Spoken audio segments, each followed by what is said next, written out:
어떤 선행은 시간이 지날수록 더 큰 의미가 된다. 2024년 가을, 박성호가 회사에서 낯선 전화를 받았을 때 그는 자신의 인생이 완전히 바뀔 줄 몰랐다. 20년 전 우연히 건넨 명함 한 장이 35억 원이 되어 돌아올 줄은 더더욱 몰랐다. 세상에는 두 종류의 사람이 있다. 도움을 요청받았을 때 외면하는 사람과 흔쾌히 손을 내미는 사람. 성우는 후자였고 그 선택이 20년 후 상상할 수 없는 보답으로 돌아왔다. 이것은 3,500원이 35억 원이 된 기적 같은 이야기다. 작은 선행이 만든 거대한 기적, 그리고 은혜가 순환하는 아름다운 세상에 관한 이야기다. 때로는 우리가 잊고 사는 작은 친절이 누군가에게는 평생의 은인이 되기도 한다는 것을 이 이야기를 통해 알 수 있다. 2024년 10월 17일 목요일 오후 3시 20분. 서울 강남구 테헤란로에 위치한 대명종합건설 본사 15층 기획팀 사무실은 평상시와 다름없이 분주했다. 늦가을 햇살이 대형 유리창을 통해 들어와 사무실을 따스하게 비추고 있었고 30여 명의 직원들이 각자의 업무에 몰두해 있었다. 박성호 과장은 창가 쪽 자리에 앉아 2025년도 신규 아파트 단지 개발 프로젝트 기획안을 검토하고 있었다. 올해로 53세, 회사 생활 20년 차인 그는 이 회사의 터줏대감 같은 존재였다. 2004년 신입사원으로 입사해 한 번도 이직하지 않고 같은 자리를 지켜온 성실함의 대명사였다. 동료들은 그를 믿음직한 선배로, 후배들은 따뜻한 멘토로 여겼다. 성호의 깔끔하게 정리된 책상 위에는 가족 사진이 놓여 있었다. 아내 김미영과 연세대 경영학과 2학년인 아들 박준혁, 그리고 대치고등학교 2학년인 딸 박은지의 밝은 미소가 담긴 지난 여름 제주도 가족여행 사진이었다. 평범하지만 행복한 가정, 안정적인 직장, 건강한 몸. 성호가 가진 것들은 화려하지 않았지만 소중했다. 성호는 오늘도 어김없이 점심시간에 회사 근처 헬스장에서 30분간 운동을 하고 돌아와 오후 업무에 집중하고 있었다. 20년간 꾸준히 유지해온 규칙적인 생활 패턴이었다. 그는 매사에 계획적이고 성실한 사람이었다. 핸드폰이 울렸다. 성호는 기계적으로 통화 버튼을 눌렀다. 하루에도 수십 통의 업무 관련 전화를 받는 그에게는 너무나 익숙한 일상이었다. 협력업체 담당자들, 현장 직원들, 본사 타부서 직원들의 전화가 끊이지 않았다. 수화기 너머로 들려오는 목소리는 낯선 남성의 것이었다. 40대 후반쯤으로 추정되는 침착하면서도 정중한 어조였다. 경상도 사투리가 살짝 섞여 있었지만 표준어로 또박또박 말하는 것이 교양 있는 사람임을 느낄 수 있었다. 전화의 주인공은 자신을 김정민이라고 소개했다.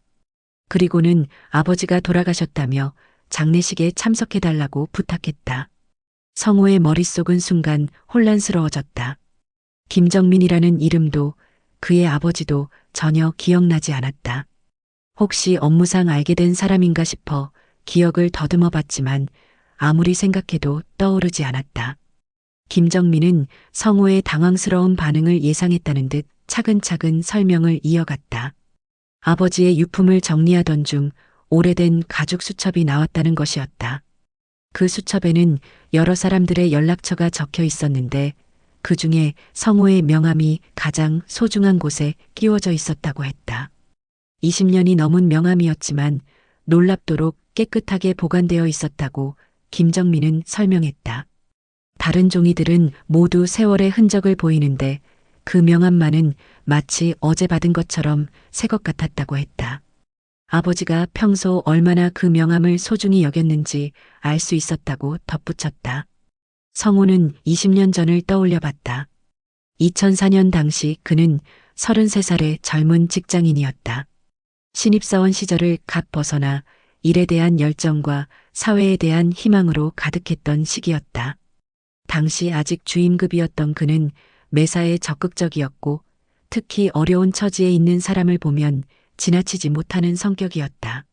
하지만 구체적인 기억은 여전히 희미했다. 20년이라는 시간은 많은 기억들을 흐릿하게 만들기에 충분했다. 그 사이 성우는 결혼도 하고 아이도 낳고 키우면서 수많은 일들을 겪었다. 회사에서도 주임에서 대리, 과장으로 승진하면서 담당 업무도 여러 번 바뀌었다. 성우는 정중하게 물었다. 아버지께서 어떤 분이신지, 자신과 어떤 인연이 있으신지 좀 더 자세히 설명해 달라고. 하지만 김정민은 전화로는 설명하기 어려운 긴 사연이 있다며 가능하다면 직접 만나서 이야기하고 싶다고 했다. 김정민의 목소리에는 간절함이 섞여 있었다. 아버지가 생전에 성우에 대해 자주 언급했다며 돌아가시기 전까지도 꼭 한번 뵙고 싶다고 하셨다고 전했다. 그래서 자신도 아버지의 마지막 소원을 들어드리고 싶다고 했다. 성우는 마음이 복잡해졌다. 전혀 모르는 사람의 장례식에 가는 것이 적절한 일인지 확신이 서지 않았다. 더군다나 바쁜 업무 일정을 조정해서 가야 하는 상황이었다. 하지만 상대방의 간절한 부탁과 정중한 태도를 보니 그냥 거절하기도 어려웠다. 김정민은 장례식장 정보를 자세히 알려주었다. 송파구 잠실에 위치한 서울아산병원 장례식장 3층 국화홀이었다. 고인의 성함은 김철수, 향년 64세라고 했다. 장례는 내일까지 이틀간 치르며 발인은 모레 오전 10시에 경기도 남양주시 모란공원에서 있을 예정이라고 안내했다. 김정민은 전화를 끊기 전에 한마디를 더 덧붙였다. 아버지께서 평생 가장 고마워하셨던 분이라고, 그래서 마지막 인사만이라도 꼭 드리고 싶다고 했다. 그리고 혹시 시간이 되지 않더라도 이해한다며 그저 연락드릴 수 있어서 감사하다고 인사를 전했다. 전화가 끊어진 후 성우는 한동안 멍하니 앉아 있었다. 사무실의 소음들이 다시 귀에 들어왔다. 복사기 돌아가는 소리, 동료들의 업무 대화 소리, 에어컨 바람 소리. 하지만 성우의 마음은 20년 전으로 돌아가 있었다. 과연 자신이 누군가에게 그렇게 큰 도움을 준 적이 있었을까? 그리고 그 사람이 20년 동안 자신의 명함을 소중히 간직하고 있었다는 것이 믿어지지 않았다. 김철수라는 이름을 아무리 떠올려봐도 기억나지 않았다. 동료들은 성우의 이상한 표정을 눈치챘지만 특별히 묻지 않았다. 성우는 평소에도 깊이 생각에 잠기는 일이 많은 사람이었기 때문이었다. 특히 새로운 프로젝트를 기획할 때나 중요한 결정을 내려야 할 때는 이런 모습을 자주 보였다. 하지만 이번은 달랐다. 성우의 마음속에는 호기심과 걱정이 동시에 자리 잡고 있었다. 정말 가야 하는 것일까? 만약 가서도 기억이 나지 않는다면 어떻게 해야 할까? 그런데 또 가지 않으면 후회하지 않을까? 오후 6시 정시 퇴근 시간이 되자 성우는 서둘러 가방을 챙겼다. 평소라면 동료들과 간단히 인사를 나누고 여유롭게 사무실을 나서는데 오늘은 마음이 급했다. 집에 가서 아내에게 이 일을 상의하고 싶었다. 20년 결혼 생활 동안 아내 미영은 그의 든든한 조언자였다. 지하철 2호선 강남역에서 8호선으로 갈아타는 동안에도 성우는 계속 생각했다. 20년 전 자신이 한 일이 누군가에게 그렇게 큰 의미였을까? 그리고 지금 그 사람이 세상을 떠났다니. 문득 마음 한편이 무거워졌다. 강동구 천호동에 위치한 레미안 아파트 단지에 도착한 성우는 평소보다 빠른 걸음으로 집으로 향했다. 엘리베이터를 타고 15층으로 올라가는 동안에도 머릿속은 복잡했다. 이름도 얼굴도 기억나지 않지만 분명 인연이 있었던 사람이었을 것이다. 성우가 집에 도착했을 때는 오후 7시가 조금 넘은 시간이었다. 평상시보다 30분 정도 늦은 시간이었지만 아내 미영은 남편의 표정을 보고 무언가 특별한 일이 있었음을 직감했다. 20년 결혼 생활의 내공이었다. 거실 소파에 앉은 성우는 저녁 준비를 하던 미영에게 오늘 있었던 일을 상세히 설명했다. 회사에 걸려온 낯선 전화, 20년 전 명함, 그리고 장례식 참석 요청까지. 미영은 남편의 이야기를 주의 깊게 들었다. 미영도 처음에는 의아해했다. 남편이 20년 전에 그렇게 큰 도움을 준 일이 있었나 싶었다. 하지만 곧 2004년 당시 남편의 모습을 떠올렸다. 신혼 2년 차였던 그때 성우는 지금보다 더 적극적이고 남을 돕는 일에 주저함이 없었다. 당시 성우는 회사에서 새로 만들어준 명함이 신기해서 만나는 사람마다 나누어주곤 했다. 특히 어려운 처지의 사람들을 만나면 명함을 건네며 나중에 도움이 필요하면 연락하라고 하는 것이 습관이었다. 미영은 그런 남편의 모습을 자랑스러워했었다. 미영은 남편에게 조언했다. 누군가 20년간 명함을 소중히 보관했다는 것 자체가 특별한 일이라고, 분명 의미 있는 인연이었을 것이라고 말했다. 그리고 고인의 마지막 길에 함께 해드리는 것이 예의이자 인간적 도리라고 했다. 그날 밤 성우는 쉽게 잠들지 못했다. 침대에 누워서도 계속 김정민의 전화 내용이 떠올랐다. 20년 전 명함이 고인의 수첩에서 발견되었다는 이야기, 그리고 평생 가장 고마워했던 분이라는 표현. 대체 자신이 무슨 일을 했기에 그런 말을 들었을까? 성우는 2004년을 더 구체적으로 떠올려 보려 애썼다. 당시 그는 대명종합건설에 입사한 지 1년 정도 된 신참 직원이었다. 아직 업무에 익숙하지 않아 선배들의 도움을 많이 받던 시절이었다. 하지만 그런 와중에도 다른 사람들을 돕는 일은 소홀히 하지 않았다. 특히 2004년 하반기에는 여러 가지 일들이 있었다. 회사 근처에서 길을 잃고 헤매는 할머니를 도와드린 일, 지하철역에서 쓰러진 아저씨를 병원까지 모셔다 드린 일, 그리고 버스 정류장에서 지갑을 잃어버려 곤란해하는 대학생에게 교통비를 빌려준 일 등이 있었다. 하지만 김철수라는 이름과 연결되는 구체적인 상황은 여전히 기억나지 않았다. 20년이라는 시간의 무게를 새삼 느꼈다. 그 시간 동안 얼마나 많은 사람들을 만났고 얼마나 많은 일들을 겪었던가. 결혼, 출산, 육아, 승진, 이사 등 인생의 굵직한 사건들이 옛 기억들을 희미하게 만들어버렸다.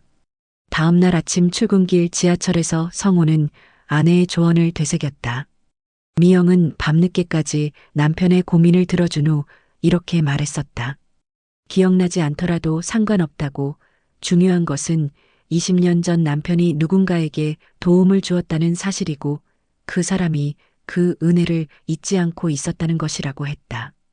회사에 도착한 성우는 평소보다 일찍 점심시간을 가졌다. 20년 전 사진들을 찾아보고 싶었기 때문이었다. 휴대폰 갤러리를 뒤져봤지만 2004년 사진은 그리 많지 않았다. 당시에는 디지털 카메라도 보편적이지 않았고 휴대폰 카메라 성능도 지금처럼 좋지 않았기 때문이었다. 그러다가 성우는 문득 한 가지를 기억해냈다. 2004년 겨울 크리스마스 즈음에 뭔가 특별한 일이 있었던 것 같았다. 하지만 그것이 김철수 씨와 관련된 일인지는 확실하지 않았다.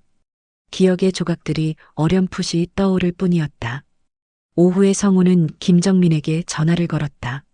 장례식장 위치와 시간을 다시 확인하고 혹시 아버지에 대한 정보를 좀 더 들을 수 있는지 문의하고 싶었다.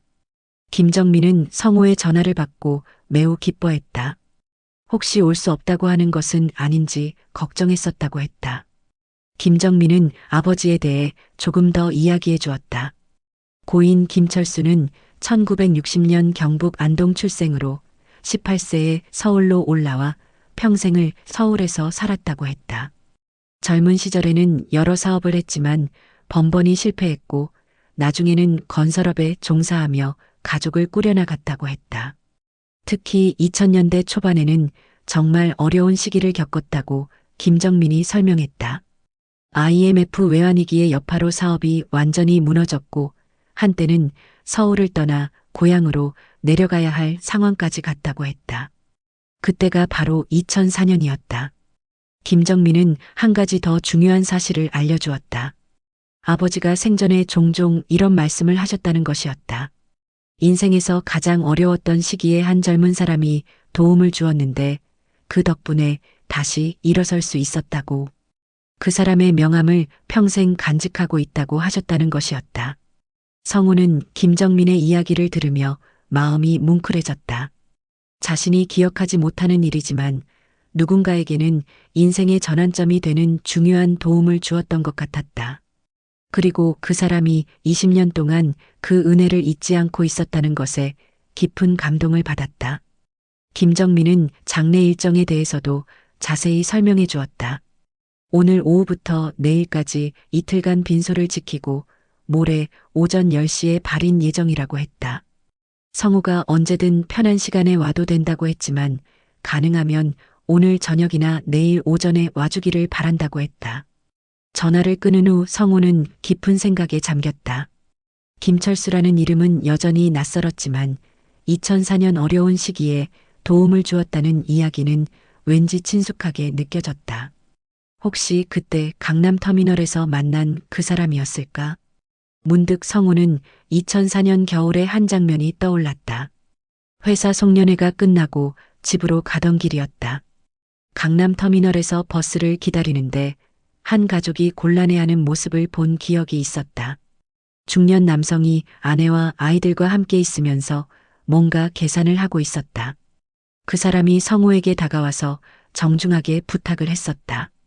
고향으로 가는 버스비가 조금 부족하다며 도움을 요청했었다. 성우는 주저없이 지갑에서 돈을 꺼내 건네주었고 명함도 함께 주었던 것 같았다. 기억이 점점 선명해졌다. 그 사람은 40대 초반쯤 되어 보였고 경상도 사투리를 썼다. 가족들과 함께 고향으로 내려간다고 했었다. 그리고 정말 고맙다며 여러 번 인사를 했었다. 그 사람이 김철수 씨였던 것 같았다. 성우는 가슴이 뛰기 시작했다. 20년 전의 기억이 조금씩 되살아나고 있었다. 당시에는 그저 어려운 처지의 사람을 도운 것뿐이라고 생각했는데 그것이 그 사람에게는 그렇게 큰 의미였던 것 같았다. 저녁에 집으로 돌아온 성우는 아내와 아이들에게 내일 장례식에 가겠다고 말했다. 아내는 남편의 결정을 지지해 주었고 대학생 아들 준혁과 고등학생 딸 은지도 아버지가 좋은 일을 한다며 응원해 주었다. 가족들의 따뜻한 지지가 성우의 마음을 더욱 든든하게 만들었다. 그날 밤 성우는 검은색 정장을 준비하며 마음가짐을 다잡았다. 비록 20년이라는 긴 시간이 흘렀지만 분명 소중한 인연이었을 것이다. 그리고 그 사람의 마지막 길을 함께 해드리는 것이 예의이자 도리라는 생각이 들었다. 잠들기 전 성우는 다시 한번 2004년을 떠올려 봤다. 강남터미널에서 만난 그 가족의 모습이 더욱 선명해졌다. 아버지는 절박해 보였고 어머니와 아이들은 불안해 보였다. 그들에게 작은 도움이나마 줄 수 있어서 다행이었다는 생각이 들었었다. 하지만 성우에게는 정말 작은 일이었다. 당시 자신에게는 한 끼 식사비 정도의 돈이었고 명함을 주는 것도 평소 습관이었다. 그런 사소한 일이 누군가에게는 평생 잊지 못할 은혜가 되었다는 것이 신기했다. 하지만 한 가지 확실한 것이 있었다. 내일 장례식장에서 그 궁금증이 풀릴 것이라는 기대감이었다. 그리고 김철수 씨가 어떤 분이셨는지 그 후 어떻게 살아오셨는지를 알 수 있을 것이라는 설렘도 있었다. 성우는 그 기대감과 설렘을 안고 잠들었다. 2024년 10월 18일 금요일 오후 6시. 성우는 평소보다 일찍 퇴근하여 지하철 2호선 잠실나루역으로 향했다. 가방 안에는 조의금 봉투가 정중하게 들어 있었다. 10만 원이라는 금액은 처음 만나는 분에게는 적당한 수준이라고 아내 미영이 조언해 주었다. 서울아산병원 장례식장은 잠실나루역에서 도보로 15분 거리에 있었다. 성우는 길을 찾으며 천천히 걸어갔다. 10월 중순의 저녁 공기는 선선했고 가로등이 하나둘 켜지기 시작하는 시간이었다. 마음 한편으로는 여전히 긴장감이 있었다. 과연 어떤 사람들을 만나게 될까? 자신을 어떻게 받아들일까? 그리고 무엇보다 김철수 씨와 관련된 기억이 더 선명하게 떠오를까? 이런 생각들이 머릿속을 계속 맴돌았다. 20년이라는 긴 시간의 간격이 만들어낸 불안감이었다. 장례식장 건물은 생각보다 현대적이고 깔끔했다. 1층 로비에는 여러 빈소의 안내판이 디지털 화면으로 표시되어 있었고 3층 국화홀에 고 김철수 님이라고 표시된 것을 확인할 수 있었다. 성우는 엘리베이터를 타고 3층으로 올라갔다. 복도를 따라 걸어가니 국화홀 입구가 보였다. 입구 양쪽으로 하얀 국화꽃과 화환들이 정성스럽게 진열되어 있었다. 화환들의 리본을 하나씩 읽어보니 고인의 인맥을 짐작할 수 있었다.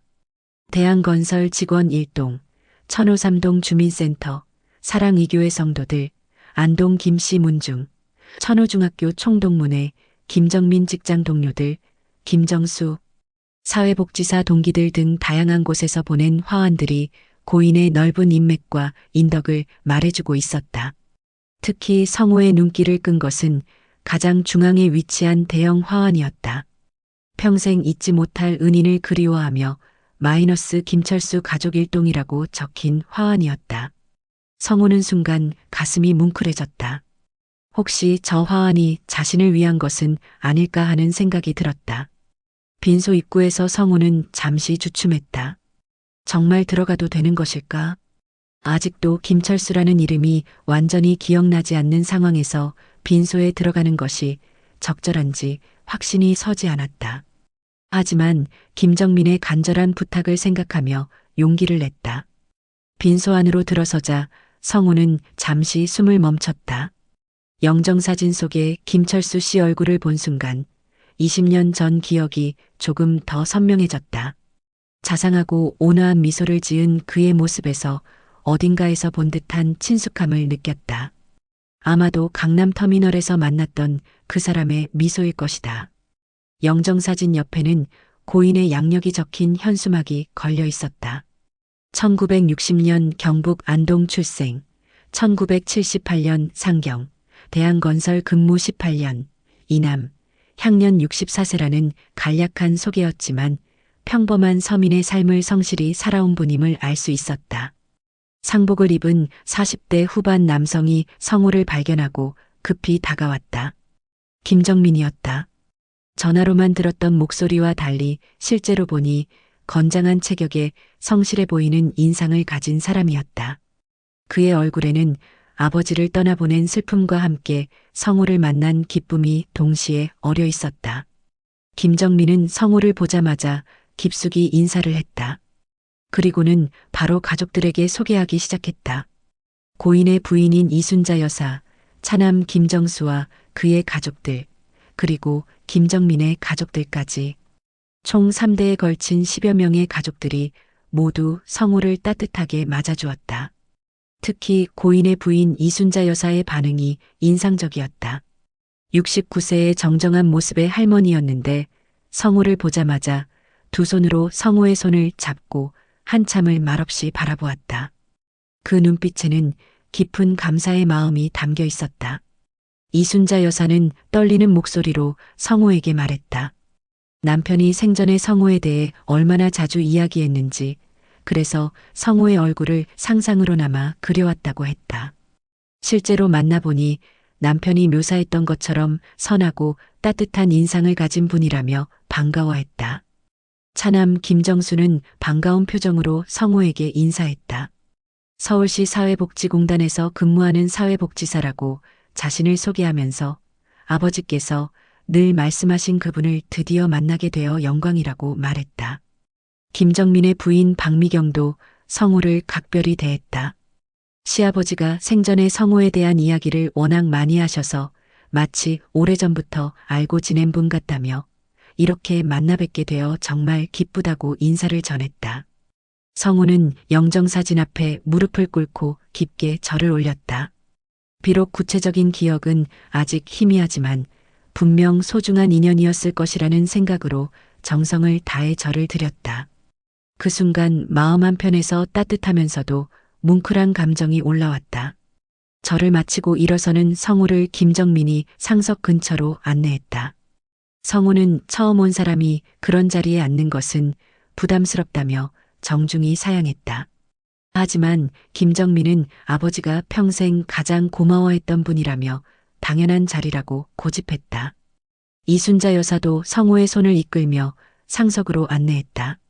남편이 돌아가시기 전까지 그분만 만날 수 있다면 소원이 없겠다고 하셨는데 이렇게 와주셔서 남편도 하늘에서 얼마나 기뻐하실지 모른다고 말했다.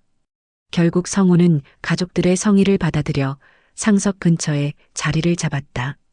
그곳에서 성호는 빈소에 찾아오는 조문객들을 관찰할 수 있었다.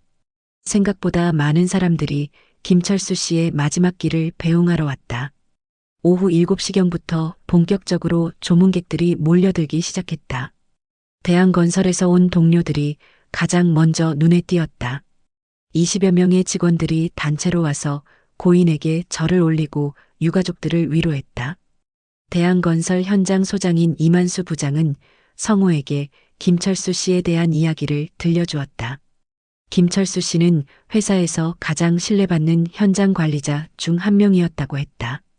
18년간 한 번도 안전사고 없이 현장을 관리했고 특히 후배들을 잘 챙기고 가르치는 것으로 유명했다고 했다. 또한 이만수 부장은 김철수 씨가 회사에서도 성호에 대해 자주 언급했다고 전했다. 힘든 일이 있을 때마다 20년 전 은인 이야기를 하시면서 힘을 내곤 했다고 했다. 그래서 동료들 사이에서는 김철수 씨의 은인이 누구인지 궁금해했었다고 했다. 천호삼동 주민센터에서 온 사람들도 인상적이었다. 김철수 씨가 15년간 거주했던 동네 이웃들이었는데 모두 김철수 씨에 대한 따뜻한 기억들을 가지고 있었다. 동네에서 어려운 일이 있으면 누구보다 먼저 나서서 도움을 주는 분이었다고 입을 모았다. 특히 주민센터 김영애 주무관은 김철수 씨가 매년 김장철이 되면 독거노인들을 위해 김치를 담가서 나눠주었다고 전했다. 또한 동네 아이들이 공부방에서 숙제하는 것을 도와주기도 했고 건설업 경험을 살려 주민들 집 보수가 필요할 때면 기꺼이 도움을 주었다고 했다. 사랑 이교회에서 온 교인들의 증언도 감동적이었다. 김철수 씨는 10년 넘게 교회를 다니면서 묵묵히 봉사하는 분이었다고 했다. 교회 건물 보수나 증축 작업이 있을 때면 전문 지식을 활용해서 큰 도움을 주었고 경제적으로 어려운 교인 가정이 있으면 조용히 도움을 주기도 했다. 사랑 이교회 김 목사는 성호에게 특별히 인사를 전했다. 김철수 집사가 생전에 20년 전 은인에 대해 자주 이야기했다며 그분을 본받아 다른 사람들을 돕는 삶을 살아야 한다고 늘 말씀하셨다고 전했다. 조문객들 중에는 성호를 신기하게 바라보는 사람들도 많았다. 김정민이 소개할 때마다 아버지가 평생 은인으로 여겼던 분이라고 하니 사람들은 성호에게 깊은 관심을 보였다. 어떤 도움을 주었기에 그렇게 고마워했는지 궁금해하는 눈빛들이었다. 한 조문객은 성호에게 직접 다가와서 물어보기도 했다. 대한건설에서 김철수 씨와 15년간 함께 일했다는 박현수 차장이었다. 김철수 씨가 회사에서 종종 20년 전 어려웠을 때 도움을 준 은인에 대해 이야기했는데 그 은인 덕분에 다시 일어설 수 있었다고 늘 말씀하셨다고 전했다. 오후 8시가 되자 저녁 식사 시간이 되었다. 김정민은 성호를 장례식장 지하 2층 식당으로 안내했다. 그곳에서는 조문객들을 위한 정성스러운 식사가 준비되어 있었다. 김정민의 가족들은 성호를 마치 오랜 가족처럼 극진히 대접했다. 식사 자리에서 성호는 김철수 씨의 생전 모습에 대한 더 자세한 이야기를 들을 수 있었다. 이순자 여사는 남편이 평소 얼마나 성실하고 가족을 사랑하는 사람이었는지 들려주었다. 김철수 씨는 매일 새벽 6시에 일어나서 현장에 나가기 전 30분간 홈트레이닝을 하는 것이 일과였다고 했다. 건설 현장의 험한 일을 오래 하려면 체력 관리가 중요하다고 생각해서였다. 그리고 저녁에는 항상 가족들과 함께 식사를 하고 주말에는 아이들과 시간을 보내는 것을 소중히 여겼다. 특히 아이들 교육에 대한 관심이 남달랐다고 이순자 여사가 전했다. 본인이 고등학교만 졸업해서 아쉬움이 있어서인지 두 아들만큼은 대학까지 보내겠다는 의지가 강했다. 그래서 아무리 경제적으로 어려워도 아이들 교육비는 절대 아끼지 않았다. 김정민도 아버지에 대한 기억을 들려주었다. 아버지는 자신들에게 항상 남을 도우며 살라고 가르치셨다고 했다. 어려운 사람을 보면 외면하지 말고 할 수 있는 범위에서라도 도움을 주라고 하셨다. 그것이 사람다운 삶이라고 늘 강조하셨다. 김정수도 아버지의 가르침에 대해 이야기했다. 본인이 사회복지사가 된 것도 아버지의 영향이 크다고 했다. 아버지가 어려웠을 때 받은 도움을 잊지 않고 다른 사람들을 도우며 살아온 모습을 보면서 자신도 그런 일을 하고 싶다고 생각하게 되었다고 했다. 식사를 마친 후 성우는 빈소로 돌아와서 밤늦게까지 김철수 씨를 지켰다. 조문객들의 발길이 줄어든 후에도 가족들과 함께 앉아서 이런저런 이야기를 나누었다. 처음에는 어색했지만 시간이 지나면서 점점 자연스러워졌다. 성우는 집으로 돌아가려고 했지만 김정민의 가족들이 만류했다. 내일 발인까지 함께 해달라는 간곡한 부탁이었다. 이순자 여사도 남편이 그렇게 만나고 싶어 했던 분인데 마지막 길까지 함께해 달라고 눈물을 글썽이며 부탁했다. 성우는 가족들의 성의에 감동받아 하룻밤 더 머물기로 했다. 장례식장에서 밤을 새우는 것은 처음이었지만 김철수 씨와 20년 만에 이루어진 만남을 소중히 여기고 싶었다. 그날 밤 성우는 빈소 근처 소파에서 잠을 청했다. 많은 생각들이 머릿속을 스쳐 지나갔다. 김철수 씨는 어떤 마음으로 20년간 자신을 그리워하며 살아오셨을까? 그리고 자신에게 받은 작은 도움이 정말 그렇게 큰 의미였을까? 새벽 2시쯤 성우는 문득 잠에서 깼다.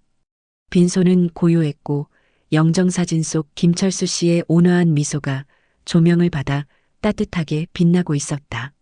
성우는 조용히 영정사진 앞으로 다가가 무릎을 꿇고 앉았다. 마음속으로 김철수 씨에게 인사를 드렸다. 비록 기억은 흐릿하지만 분명 의미 있는 만남이었을 것이라고. 그리고 그 작은 도움이 김철수 씨에게 큰 힘이 되었다면 자신도 보람을 느낀다고 말했다. 성우는 앞으로 김철수 씨처럼 다른 사람들을 도우며 살겠다고 다짐했다. 받은 것보다 더 많이 베풀며 작은 친절 하나라도 소홀히 하지 않겠다고 마음속으로 약속했다. 그것이 김철수 씨에 대한 진정한 보답일 것이라고 생각했다. 성우는 그런 마음을 담아 영정사진에 다시 한번 깊이 절을 올리고 소파로 돌아가 잠을 청했다. 내일이면 김철수 씨의 마지막 길을 함께할 것이고 그때 20년 전 인연에 대한 더 자세한 이야기를 들을 수 있을 것이다. 2024년 10월 19일 토요일 새벽 6시 성우는 빈소 소파에서 눈을 떴다. 몸은 다소 불편했지만 마음은 이상하게 편안했다. 마치 정말 가족의 일원이 되어 고인을 지키고 있는 것 같은 기분이었다. 빈소 안은 고요했고 영정사진 속 김철수 씨의 미소가 새벽 햇살을 받아 더욱 따뜻하게 보였다. 이미 김정민과 김정수 형제는 일어나 발인 준비를 하고 있었다. 오전 10시에 모란공원으로 발인 예정이었기 때문에 해야 할 일들이 많았다. 성우는 자신이 도울 일이 있는지 물어봤지만 김정민은 그저 함께 있어주는 것만으로도 아버지와 가족 모두에게 큰 힘이 된다고 말했다. 성우는 장례식장 화장실에서 간단히 세수를 하고 옷매무새를 다듬었다. 어젯밤 아내 미영에게 전화해서 오늘 발인까지 참석한다고 미리 알려두었기 때문에 집에서도 걱정하지 않을 것이었다. 미영은 남편의 결정을 전적으로 지지해 주었다. 아침 7시 장례식장 지하 식당에서 간단한 조찬이 준비되었다.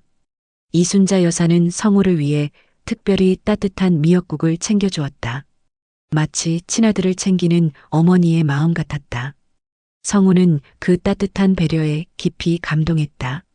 조찬을 하면서 이순자 여사는 성우에게 남편의 생전 모습에 대해 더 자세히 이야기해 주었다. 그리고 아무리 피곤해도 저녁에는 반드시 가족들과 함께 식사를 했다고 했다. 하루 있었던 일들을 서로 나누고 아이들이 어떻게 지냈는지 꼼꼼히 물어보는 것이 김철수 씨의 습관이었다. 가장으로서의 책임감이 남달랐다. 2000년대 초반 사업이 실패하고 빚에 시달릴 때도 마찬가지였다. 김정민이 고등학교 2학년, 김정수가 중학교 2학년이었는데 학원비며 교재비며 하나하나 다 챙겨주려고 노력했다. 그러다 보니 정작 본인은 끼니를 거르는 일도 많았다고 이순자 여사가 눈시울을 붉히며 회상했다.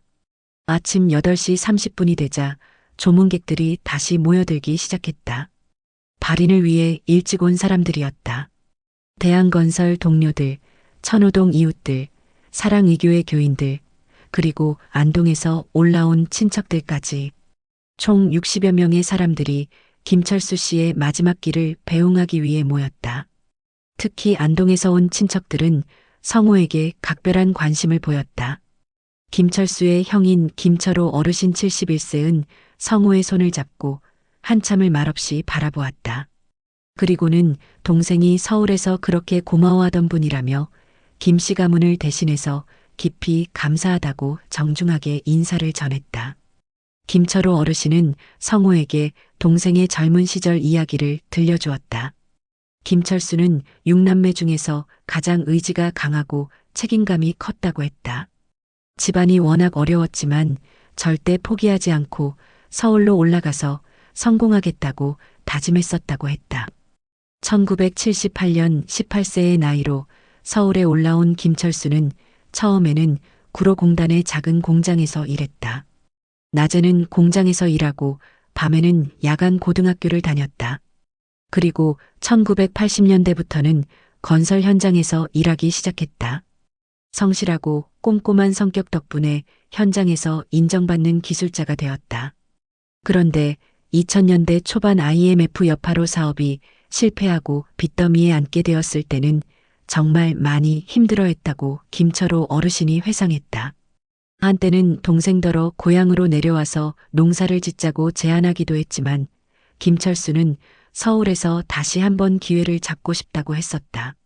그때 마침 성호의 도움을 받게 되었고 그것이 전환점이 되어 다시 서울에서 뿌리를 내릴 수 있었다는 것이었다.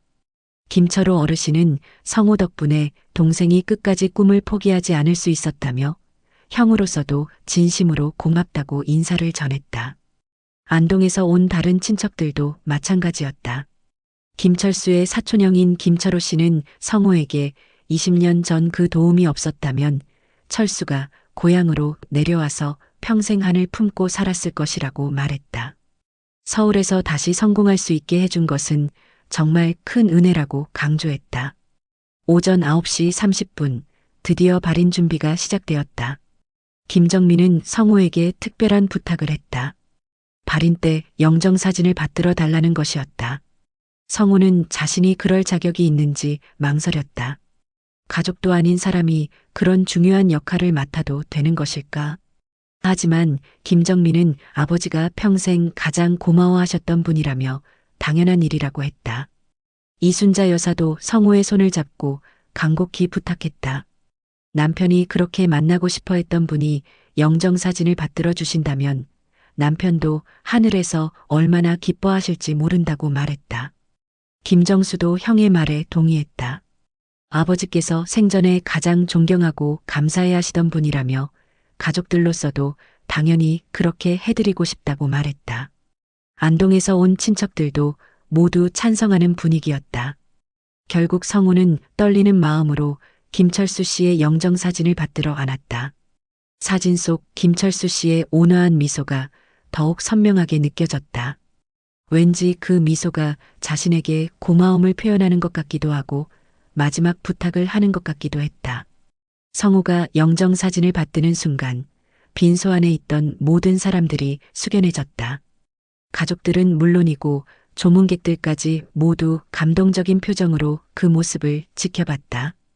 20년 만에 이루어진 은인과 고인의 만남이었다. 발인 행렬이 시작됐다. 성호가 김철수 씨의 영정사진을 앞세우고 상주인 김정민과 김정수가 뒤따랐다. 그 뒤로 이순자 여사와 며느리들, 손자, 손녀들이 줄을 이었다. 조문객들도 함께 걸었다. 총 60여 명의 사람들이 김철수 씨의 마지막 길에 동행했다. 서울 아산병원 장례식장에서 경기도 남양주시 모란공원까지는 전세버스로 1시간 정도 소요되었다. 버스 안에서 성호는 김정민 옆에 앉았다. 김정민은 조용한 목소리로 아버지에 대한 더 자세한 이야기를 들려주기 시작했다.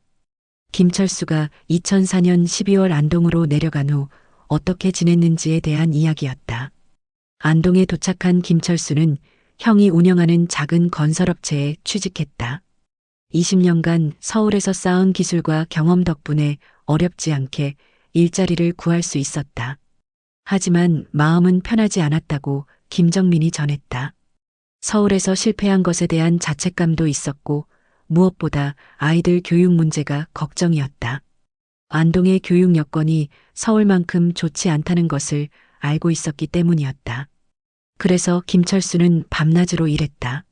낮에는 현장에서 일하고 저녁에는 개인적으로 받은 소규모 공사를 했다. 주말에도 쉬지 않고 일했다. 빚을 조금이라도 빨리 갚고 서울로 다시 올라가고 싶었기 때문이었다. 그런 노력 덕분에 2년 만에 어느 정도 빚 정리를 할 수 있었다. 2억 5천만 원의 빚을 1억 원까지 줄였다. 나머지는 서울에 올라가서 취직한 후 갚기로 했다. 그리고 2006년 3월 김철수 가족은 다시 서울로 올라왔다. 하지만 서울에 올라온 김철수가 가장 먼저 한 일은 성호를 찾는 것이었다고 김정민이 말했다. 2년간 안동에서 지내면서도 늘 성호에 대한 고마움을 잊지 않았고 반드시 인사를 드리고 싶어 했기 때문이었다.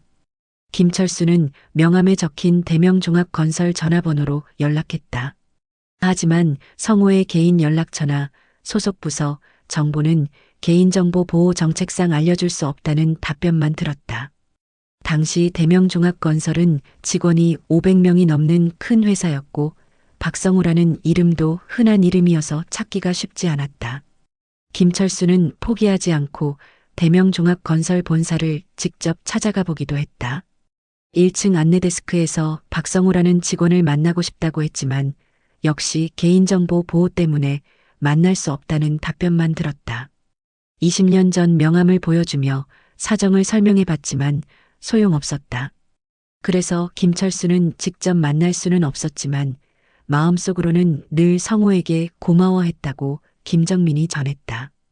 대한건설에 입사한 후에도 힘든 일이 있을 때마다 20년 전 그날을 떠올리며 용기를 얻었다고 하셨다. 특히 김철수는 자신이 받은 도움을 다른 사람들에게 베풀며 살았다고 김정민이 강조했다. 회사에서 어려운 동료가 있으면 누구보다 먼저 도움의 손길을 내밀었다. 취업을 준비하는 젊은이들에게는 자신의 경험과 인맥을 아낌없이 제공했다. 동네에서도 마찬가지였다. 천호동으로 이사 온 후 15년간 그는 지역사회를 위해 많은 봉사활동을 했다.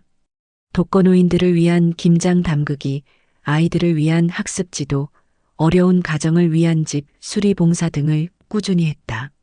김정민은 아버지가 늘 하시던 말을 전했다. 사람은 받은 만큼 베풀며 살아야 한다고, 그리고 작은 도움이라도 누군가에게는 큰 힘이 될 수 있다고 항상 말씀하셨다. 20년 전 받은 3,500원의 도움이 그에게는 그런 깨달음을 준 소중한 경험이었다.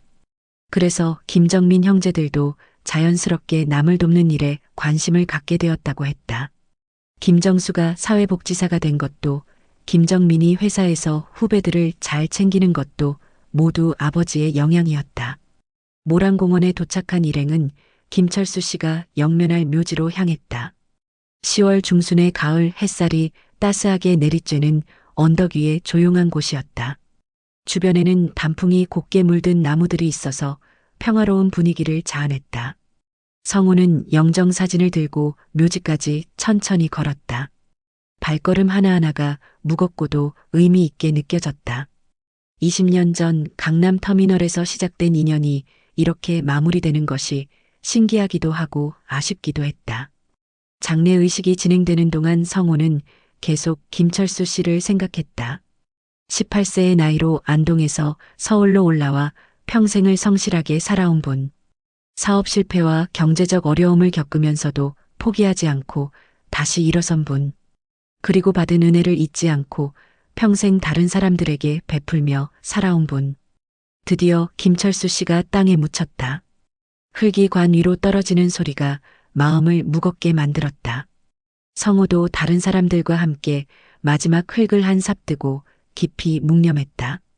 비록 20년 전 기억은 아직 완전히 선명하지 않지만 분명 소중한 인연이었음을 마음으로 느꼈다. 모든 의식이 끝난 후 대부분의 사람들은 하나둘 발걸음을 돌렸다. 하지만 성호는 김정민 가족과 함께 묘지에 조금 더 머물렀다. 김정민이 어제부터 약속했던 아버지와 성호의 인연에 대한 가장 중요한 이야기를 들을 시간이 온 것이었다.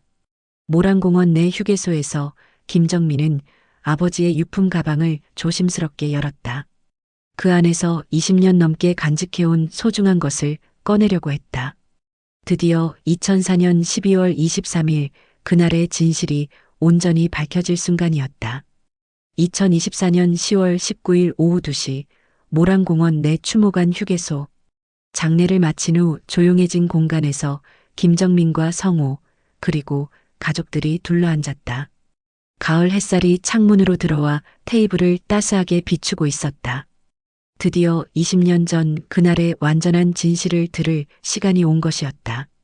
김정민은 아버지의 유품 가방에서 낡은 가죽 지갑을 조심스럽게 꺼냈다. 20년 넘게 사용한 지갑이었는데 모서리가 닳고 색이 바랜 것이 세월의 흔적을 보여주었다. 그 안에서 김정민은 더욱 조심스럽게 명함 하나를 꺼내 보였다. 대명종합건설 기획팀 박성호 주임이라고 적힌 명함이었다. 모서리가 해지고 글씨가 바래긴 했지만 아직도 읽을 수 있었다. 성호는 그 명함을 보는 순간 가슴이 뭉클해졌다. 20년 전 자신의 이름과 회사가 적힌 명함이 이렇게 소중히 보관되어 있었다는 사실이 믿기지 않았다. 당시에는 주임이었던 자신이 지금은 과장이 되어 있었다. 그 사이 얼마나 많은 세월이 흘렀는지, 그리고 그 세월 동안 김철수 씨가 이 명함을 얼마나 소중히 여겨왔는지를 느낄 수 있었다. 김정민은 천천히 이야기를 시작했다. 2004년 12월 23일 크리스마스를 이틀 앞둔 매서운 추위의 겨울날이었다. 당시 아버지 김철수는 47세, 20년 넘게 서울에서 뿌리내리고 살아왔지만 더 이상 버틸 수 없는 막다른 상황에 처해 있었다. IMF 외환위기가 닥친 지 7년이 지났지만 김철수에게는 여전히 현재 진행형인 재앙이었다.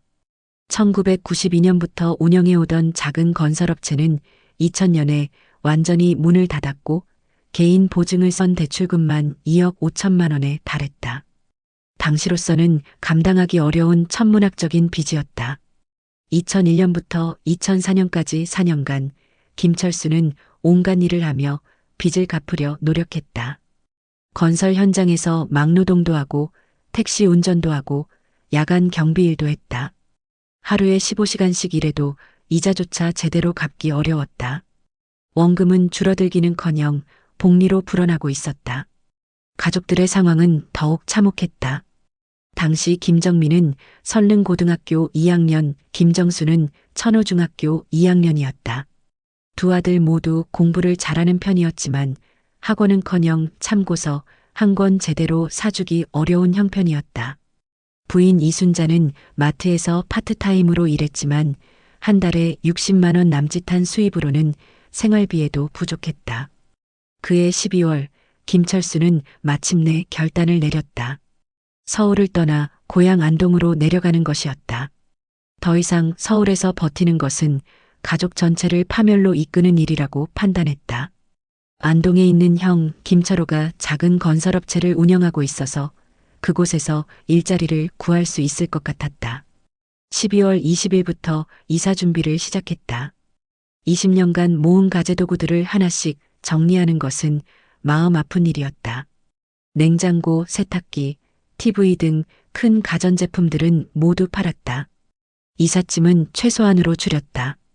어차피 안동에서 다시 시작해야 하는데 짐만 많으면 부담이 될 뿐이었다. 12월 23일 오후 3시 드디어 출발하는 날이었다.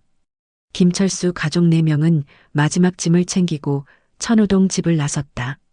20년간 살아온 서울에서의 마지막 순간이었다. 아이들은 친구들과 헤어지는 것이 서러워서 내내 울고 있었다.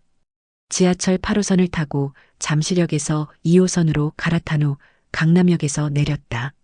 그리고 도보로 10분 거리에 있는 강남 고속버스 터미널로 향했다. 큰 가방 2개와 여행용 캐리어 1개, 그리고 손에 들고 갈 보따리가 전부였다. 강남 터미널에 도착해서 안동행 버스표를 사려고 매표소에 갔다. 당시 서울에서 안동까지 고속버스 요금을 문의했더니 어른 12,000원, 청소년 9,000원, 중학생 7,500원이라고 했다. 총 45,000원이 필요했다. 그런데 김철수가 지갑을 열어보니 37,000원밖에 없었다. 3,500원이 부족한 상황이었다. 김철수는 순간 멍해졌다. 마지막 순간에 이런 일이 생기다니. 그는 가족들을 대합실에 앉혀두고 혼자서 고민했다. 주변 사람들에게 돈을 빌려달라고 부탁해볼까 생각했지만 쉽지 않았다. 크리스마스 이틀 전이라 터미널에는 사람들이 많았지만 모두 바빠 보였다. 더군다나 낯선 사람에게 돈을 빌려달라고 하는 것은 자존심상 견디기 어려운 일이었다. 그때 터미널을 지나가는 젊은 남성이 눈에 들어왔다. 깔끔한 정장 차림에 단정한 인상을 한 그 사람이 바로 당시 33세의 성우였다. 성우는 대명종합건설 본사에서 열린 송년회를 마치고 집으로 가는 길이었다. 회사에서 기획팀으로 배치된 지 얼마 되지 않아 일에 대한 의욕과 열정이 넘치던 시절이었다. 송년회 분위기도 좋았고 개인적으로도 그의 여러 가지 좋은 일들이 있어서 기분이 좋은 상태였다. 결혼 2년 차인 아내와의 관계도 좋았고 회사에서도 인정받고 있었다. 무엇보다 어려운 사람을 보면 지나치지 못하는 성격이었다. 김철수는 마지막 용기를 내어 성우에게 다가갔다. 정중하게 인사를 하고 자신의 상황을 솔직하게 설명했다. 가족들과 함께 고향 안동으로 내려가는데 버스비가 3,500원 부족하다며 정말 죄송하지만 도움을 받을 수 있는지 조심스럽게 물어봤다. 40대 중반의 가장이 20대 젊은이에게 그런 부탁을 한다는 것이 얼마나 절박한 상황인지 성우는 단번에 이해할 수 있었다. 김철수의 표정에서 절망과 간절함을 동시에 읽을 수 있었다. 뒤에 앉아있는 가족들의 모습도 보였다. 중년 부인과 2명의 학생 아들들이 불안한 표정으로 기다리고 있었다. 성우는 전혀 주저하지 않았다. 지갑에서 5,000원을 꺼내 김철수에게 건넸다. 3,500원보다 조금 많은 금액이었지만 여행길에 다른 용도로도 쓸 수 있을 것이라는 배려였다. 당시 성우에게는 그리 큰 돈이 아니었지만 김철수에게는 절망에서 희망으로 바뀌는 순간이었다. 그리고 성우는 명함까지 함께 건네며 말했다. 고향에서 잘 정착하시기 바라고 혹시 다시 서울에 올라오게 되면 언제든 연락해 달라고 했다. 일자리를 구하는데 조금이라도 도움이 될 수 있다면 기꺼이 도와드리겠다고 따뜻하게 말했다. 김철수는 그 순간을 평생 잊을 수 없었다고 김정민이 전했다. 절망의 바닥에서 만난 한 줄기빛 같은 도움이었다. 단순히 돈만 준 것이 아니라 따뜻한 마음과 희망까지 함께 전해준 것이었다. 그리고 명함을 주며 한 말이 더욱 가슴에 와닿았다. 성우의 도움으로 김철수 가족은 무사히 안동행 버스에 올라탈 수 있었다. 4시간 30분 만에 고향 안동에 도착했을 때는 밤 9시가 넘어 있었다. 형 김철호가 차로 마중 나와 있었다. 20년 만에 고향으로 돌아온 동생을 맞이하는 형의 표정도 복잡했다. 안동에서의 2년간 김철수는 그 명함을 보며 다시 일어설 의지를 다졌다. 형이 운영하는 건설업체에서 일하면서 서울에서 쌓은 20년의 경험과 기술을 발휘했다. 현장에서는 금세 인정받을 수 있었고 형도 동생의 실력을 높이 평가했다. 하지만 김철수의 마음은 늘 서울을 향해 있었다. 아이들 교육 문제도 있었고 무엇보다 서울에서 다시 한번 성공하고 싶다는 열망이 있었다. 그리고 반드시 성우에게 인사를 드리고 싶었다. 그 작은 도움이 자신에게 얼마나 큰 힘이 되었는지 전하고 싶었다. 2년간의 피나는 노력 끝에 김철수는 2억 5천만 원의 빚을 1억 원까지 줄일 수 있었다. 안동에서의 생활비를 최대한 줄이고 형의 도움도 받아가며 빚 정리에 집중한 결과였다. 나머지 1억 원은 서울에 올라가서 취직한 후 갚기로 했다. 2006년 3월 김철수 가족은 다시 서울로 올라왔다. 이번에는 희망을 품고 올라온 것이었다. 천호동이 아닌 마천동으로 이사를 했다. 전세 자금이 부족해서 좀 더 저렴한 곳으로 정했다. 하지만 가족 모두 다시 서울에 온다는 기쁨에 들떠 있었다. 서울에 온 김철수가 가장 먼저 한 일은 성호를 찾는 것이었다. 명함에 적힌 대명종합건설 대표번호로 전화를 걸었다. 하지만 개인 직원의 연락처나 소속 부서, 정보는 개인정보 보호 정책상 알려줄 수 없다는 답변만 들었다. 김철수는 포기하지 않고 대명종합건설 본사를 직접 찾아갔다. 테헤란로에 있는 본사 건물은 웅장했다. 1층 안내데스크에서 박성호라는 직원을 만나고 싶다고 했다. 20년 전 명함도 보여주며 사정을 설명했다. 하지만 안내데스크 직원은 미안하다는 말만 반복했다. 회사 보안상 방문 예약 없이는 직원을 만날 수 없다고 했다. 그리고 박성호라는 이름의 직원이 여러 명 있어서 정확히 누구를 찾는지 특정하기 어렵다고 했다. 김철수는 실망했지만 이해했다. 큰 회사에서는 당연한 절차였다. 하지만 그렇게 성호를 만날 기회를 놓친 것이 평생 아쉬움으로 남았다. 그 후로도 인터넷 검색이나 다른 방법으로 성호를 찾으려 노력했지만 쉽지 않았다. 대신 김철수는 마음속으로 성호에게 늘 고마워했다. 대한건설에 입사한 후에도 힘든 일이 있을 때마다 20년 전 그날을 떠올렸다. 절망에서 희망으로 바뀌는 순간을, 그리고 따뜻한 말을 건네준 그 젊은이의 모습을 기억했다. 김정민은 아버지가 평생 성호의 명함을 지갑에 넣고 다니셨다고 말했다. 가끔 그 명함을 꺼내보시면서 언젠가는 꼭 만나서 감사 인사를 드리고 싶다고 하셨다. 그리고 자신들에게도 그런 사람이 되라고 늘 가르치셨다. 특히 김철수는 자신이 받은 은혜를 다른 사람들에게 베풀며 살았다. 회사에서 어려운 동료가 있으면 누구보다 먼저 도움의 손길을 내밀었다. 취업 준비생들에게는 자신의 경험을 전수해 주었다. 동네에서도 어려운 이웃들을 위해 봉사활동을 했다. 김정민은 아버지의 철학을 전했다. 20년 전 받은 3,500원의 도움이 단순히 돈의 문제가 아니었다고 하셨다. 그것은 절망에서 희망으로 바뀌는 전환점이었고, 한 사람의 따뜻한 마음이 또 다른 사람에게 전해지는 순간이었다. 그래서 자신도 평생 그런 마음으로 살아야 한다고 다짐하셨다. 성호는 김정민의 이야기를 들으며 20년 전 그날의 기억이 완전히 되살아났다. 강남터미널 대합실의 모습, 곤란해하는 가족의 모습, 그리고 자신이 느꼈던 안타까운 마음까지 모든 것이 선명하게 떠올랐다. 당시 성호에게는 정말 작은 일이었다. 송년회 후 기분 좋은 상태에서 어려운 사람을 도운 것뿐이었다. 하지만 그 작은 도움이 한 가족의 인생을 바꾸고 나아가 그들이 도운 수많은 사람들의 삶에까지 영향을 미쳤다는 것을 알게 되었다. 김정민은 아버지의 마지막 소원도 전했다. 돌아가시기 직전까지도 성호를 만나서 직접 감사 인사를 드리고 싶다고 하셨다. 그리고 만약 성호를 찾게 되면 가족처럼 모시라고 당부하셨다. 20년 전 받은 은혜를 절대 잊어서는 안 된다고 하시면서 모란공원 휴게소에서 해가 서쪽으로 기울어가고 있었다. 성호는 김철수 씨의 묘지 쪽을 바라보며 깊은 감동에 잠겼다. 자신이 무심코 한 작은 일이 한 사람의 평생에 걸쳐 이렇게 큰 의미로 남아 있었다는 것이 믿기지 않았다. 동시에 김철수 씨가 그 은혜를 잊지 않고 평생 다른 사람들에게 베풀며 살았다는 것에 더 큰 감동을 받았다. 이것이야말로 진정한 선순환이었다. 작은 친절이 더 큰 친절을 만들어내는 아름다운 고리였다.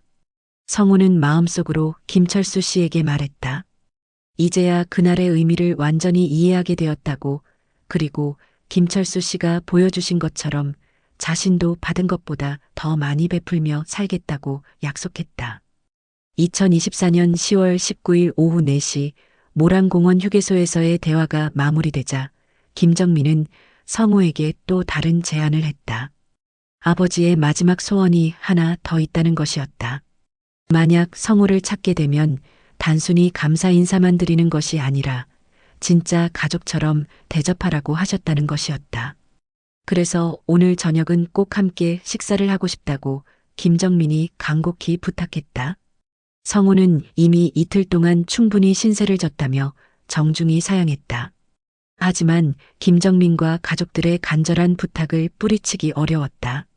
특히 이순자 여사가 남편의 마지막 부탁이라며 눈시울을 붉히자 성우는 마음을 바꿀 수밖에 없었다.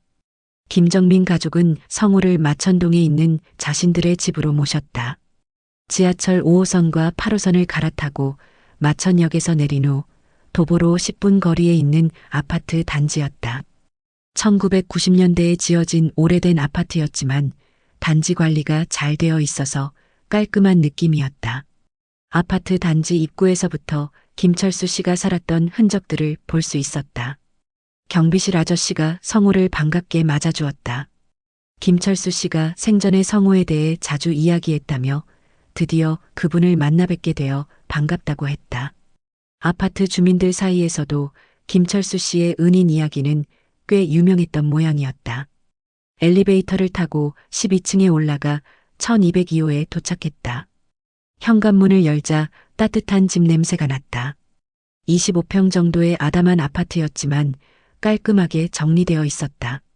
거실 벽면에는 가족 사진들이 가득 걸려 있었고 김철수 씨의 생전 모습을 담은 사진들도 많이 보였다. 성우의 시선을 특별히 끈 것은 김철수 씨가 직접 만든 작은 서재였다. 거실 한쪽 코너에 책장과 책상을 놓고 꾸민 공간이었는데 건설 관련 서적들과 함께 성우의 명함을 액자에 넣어 보관한 것이 있었다. 성우는 그것을 보는 순간 또다시 가슴이 뭉클해졌다. 자신도 기억하지 못했던 작은 친절이 이렇게 소중히 간직되고 있었다는 사실에 깊은 감동을 받았다. 단순한 명함이 아니라 희망의 상징으로 여겨져 온 것이었다. 이순자 여사는 성우를 위해 정성껏 저녁을 준비했다.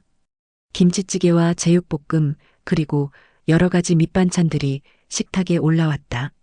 평범한 가정식이었지만 마음이 담긴 음식이었다.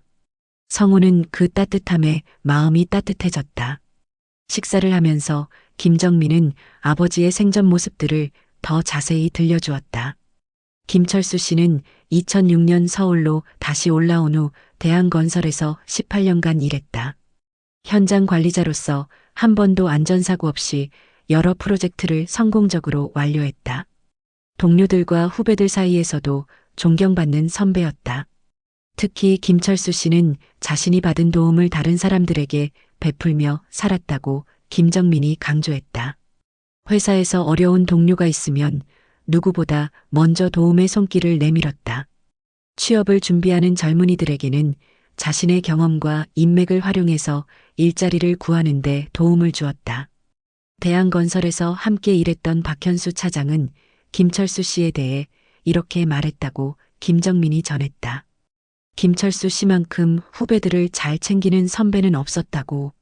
기술적인 부분은 물론이고 인생 상담까지 해주는 진정한 멘토였다고 했다. 퇴직 후에도 김철수 씨의 봉사정신은 계속되었다. 마천동 일대에서 어려운 이웃들을 도우며 존경받는 어른이 되었다. 매년 김장철이 되면 독거노인들을 위해 김치를 담가서 나눠주었고 동네 아이들이 공부방에서 숙제하는 것을 도와주기도 했다.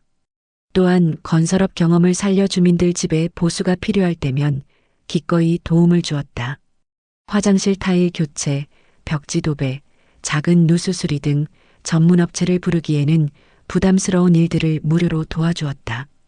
그래서 마천동 주민들 사이에서는 김철수 할아버지로 불리며 사랑받았다. 김정민의 부인 박미경도 시아버지에 대한 이야기를 들려주었다. 시아버지는 늘 성우에 대한 이야기를 하셨다고 했다. 어려울 때 도움을 준 은인이 있다며 그분을 본받아 다른 사람들을 도우며 살아야 한다고 가르치셨다. 그래서 김정민 가족도 자연스럽게 남을 돕는 일에 적극적이 되었다고 했다. 차남 김정수는 서울시 사회복지공단에서 근무하면서 대학 시절 아버지로부터 들은 이야기를 전했다. 아버지는 자신도 어려웠던 시절에 도움을 받았으니 김정수도 언젠가는 다른 사람을 도울 수 있는 사람이 되어야 한다고 하셨다. 그 가르침 덕분에 김정수도 지금 사회복지사로 일하며 어려운 사람들을 돕고 있다고 했다. 김정수는 구체적인 사례도 들려주었다. 얼마 전 담당하고 있는 한부모 가정의 고등학생이 대학 진학을 포기하려고 했을 때 김정수는 자신이 직접 장학금을 지원해서 그 학생이 꿈을 포기하지 않도록 도왔다. 아버지가 보여준 선행의 본보기를 실천한 것이었다. 성우는 김철수 씨 가족의 이야기를 들으며 깊이 감동했다. 자신의 작은 도움이 한 가족 전체에게 영향을 미쳐 선한 영향력이 계속 이어지고 있다는 것을 알게 되었다. 이것이야말로 진정한 선순환이라는 생각이 들었다. 저녁 식사를 마친 후 이순자 여사는 성우에게 남편의 또 다른 유품을 보여주었다. 김철수 씨가 직접 쓴 일기장이었다. 2006년 서울로 다시 올라온 후부터 작년까지 18년간 꾸준히 써온 일기였다. 일기장을 펼쳐보니 성우에 대한 고마움이 여러 번 기록되어 있었다. 특히 힘든 일이 있을 때마다 20년 전 그날을 떠올리며 용기를 얻었다는 내용이 적혀 있었다. 오늘도 어려운 일이 있었지만 20년 전 그 젊은 분의 따뜻한 마음을 생각하며 힘을 냈다는 식의 내용들이었다. 일기장의 마지막 부분, 2024년 초에 쓴 내용에는 성우에게 전하고 싶은 메시지가 적혀 있었다. 언젠가 꼭 만나서 감사 인사를 드리고 싶습니다. 그리고 제가 받은 도움을 다른 사람들에게 전하며 살아가고 있다는 것을 말씀드리고 싶습니다. 작은 친절이 얼마나 큰 힘이 되는지 알려주신 은인께 진심으로 감사드립니다.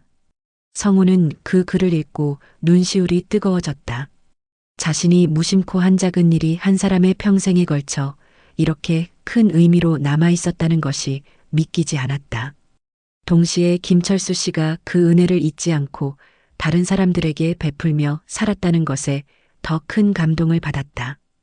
이순자 여사는 성우에게 한 가지 더 보여주고 싶은 것이 있다고 했다.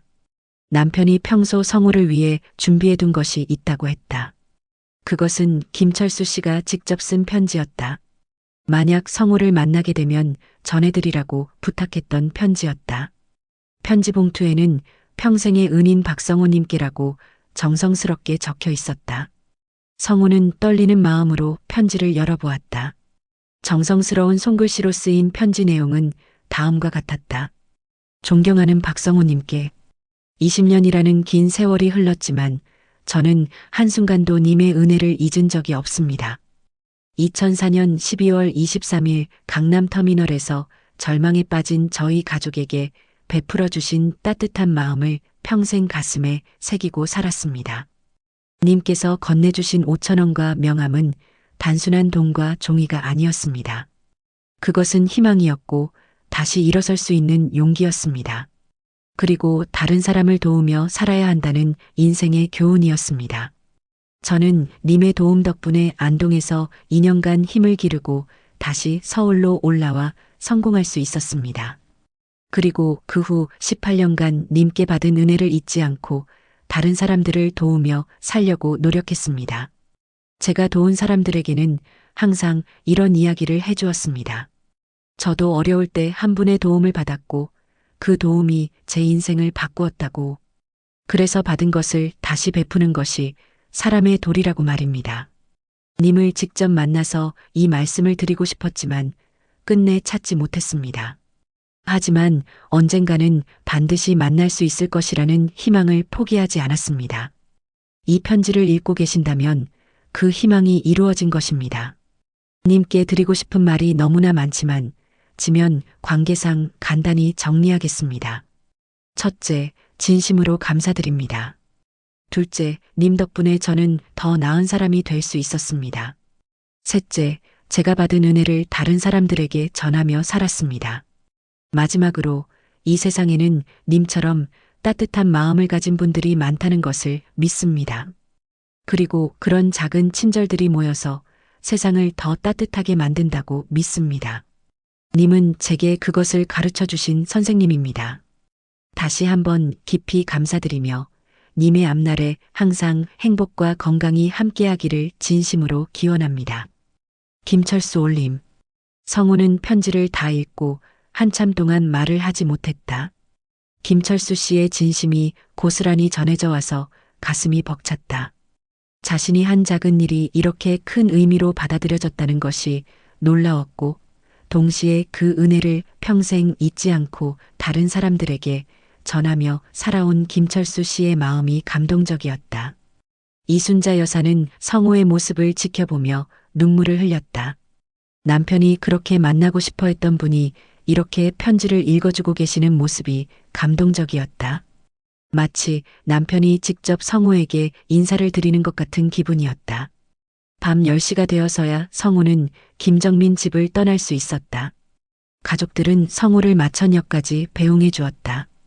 헤어지기 전 김정민은 아버지가 가장 바라던 일이 이루어져서 마음이 편하다고 말했다. 그리고 성우를 이제 진짜 가족으로 생각하겠다고 했다. 김정수도 형의 말에 동의하며 앞으로 자주 만나서 아버지 이야기도 나누고 서로 도우며 지내자고 제안했다. 이순자 여사는 성우의 손을 꼭 잡고 남편 대신해서 평생 고마워하겠다고 인사를 전했다. 집으로 돌아가는 지하철 안에서 성우는 지난 이틀간의 일들을 되돌아봤다. 우연히 받은 전화 한 통으로 시작된 일이었지만 그 결과는 상상을 초월했다. 20년 전 자신의 작은 선행이 이렇게 큰 감동으로 돌아올 줄은 꿈에도 생각하지 못했다. 성우는 앞으로 더욱 적극적으로 선행을 실천하며 살아야겠다고 다짐했다. 김철수 씨가 보여준 것처럼 받은 은혜를 잊지 않고 다른 사람들에게 베풀며 살아야겠다고 생각했다. 그것이 김철수 씨에 대한 진정한 보답일 것이었다. 장례를 마친 지 3일이 지난 2024년 10월 22일 화요일, 성우는 회사에서 또 다른 뜻밖의 전화를 받았다. 이번에는 김정민이 아닌 변호사 사무실에서 걸려온 전화였다. 강남구에 위치한 김앤이 법률사무소의 김재현 변호사였다. 김철수 씨의 유언장 집행을 담당하고 있다며 내일 오후에 사무실로 와달라는 요청이었다. 성우는 고개를 갸우뚱했다. 유언장에 자신이 언급될 이유가 무엇인지 이해할 수 없었다. 김철수 씨와는 20년 전 단 한 번의 만남이 전부였는데 유언장에 등장한다는 것이 믿기지 않았다. 하지만 변호사의 정중하면서도 단호한 어조에서 중요한 일임을 느낄 수 있었다. 성우는 다음 날 오후 휴가를 내고 테헤란로에 위치한 김앤이 법률사무소를 찾기로 했다. 그날 밤 아내 미영에게 상황을 설명하자 미영도 놀라워했다. 남편이 김철수 씨 가족들과 맺은 인연에 대해서는 이미 잘 알고 있었지만 유언장에 언급되었다는 것은 예상치 못한 일이었다. 혹시 김철수 씨가 마지막 감사 인사를 유언으로 남긴 것은 아닐까 하고 미영이 추측해봤다. 아니면 성우에게 특별한 부탁을 남기셨을 수도 있다고 말했다. 성우도 비슷한 생각이었다. 설마 물질적인 것을 물려주시려는 것은 아닐 거라고 생각했다. 2024년 10월 23일 수요일 오후 2시 성우는 김앤이 법률사무소에 도착했다. 강남역 근처 고층 빌딩 18층에 위치한 사무실은 생각보다 규모가 컸다. 대기실에는 고급스러운 가구들이 배치되어 있었고 벽면에는 여러 법조인들의 사진과 수상 내역들이 걸려 있었다. 김재현 변호사는 40대 초반의 차분하고 신중한 인상을 가진 사람이었다. 그는 성우를 정중하게 맞아주며 회의실로 안내했다. 회의실은 넓고 밝았으며 대형 원목 테이블이 중앙에 놓여 있었다. 회의실에는 이미 김정민과 김정수 형제가 와 있었다. 그들은 성우를 보자 반갑게 인사했지만 표정이 평소보다 진지했다.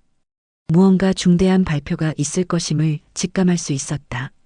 이순자 여사도 함께 왔는데 검은색 정장을 입고 긴장한 모습이었다. 김재현 변호사는 성우가 자리에 앉자 정식으로 유언장 공개를 시작했다고 말했다.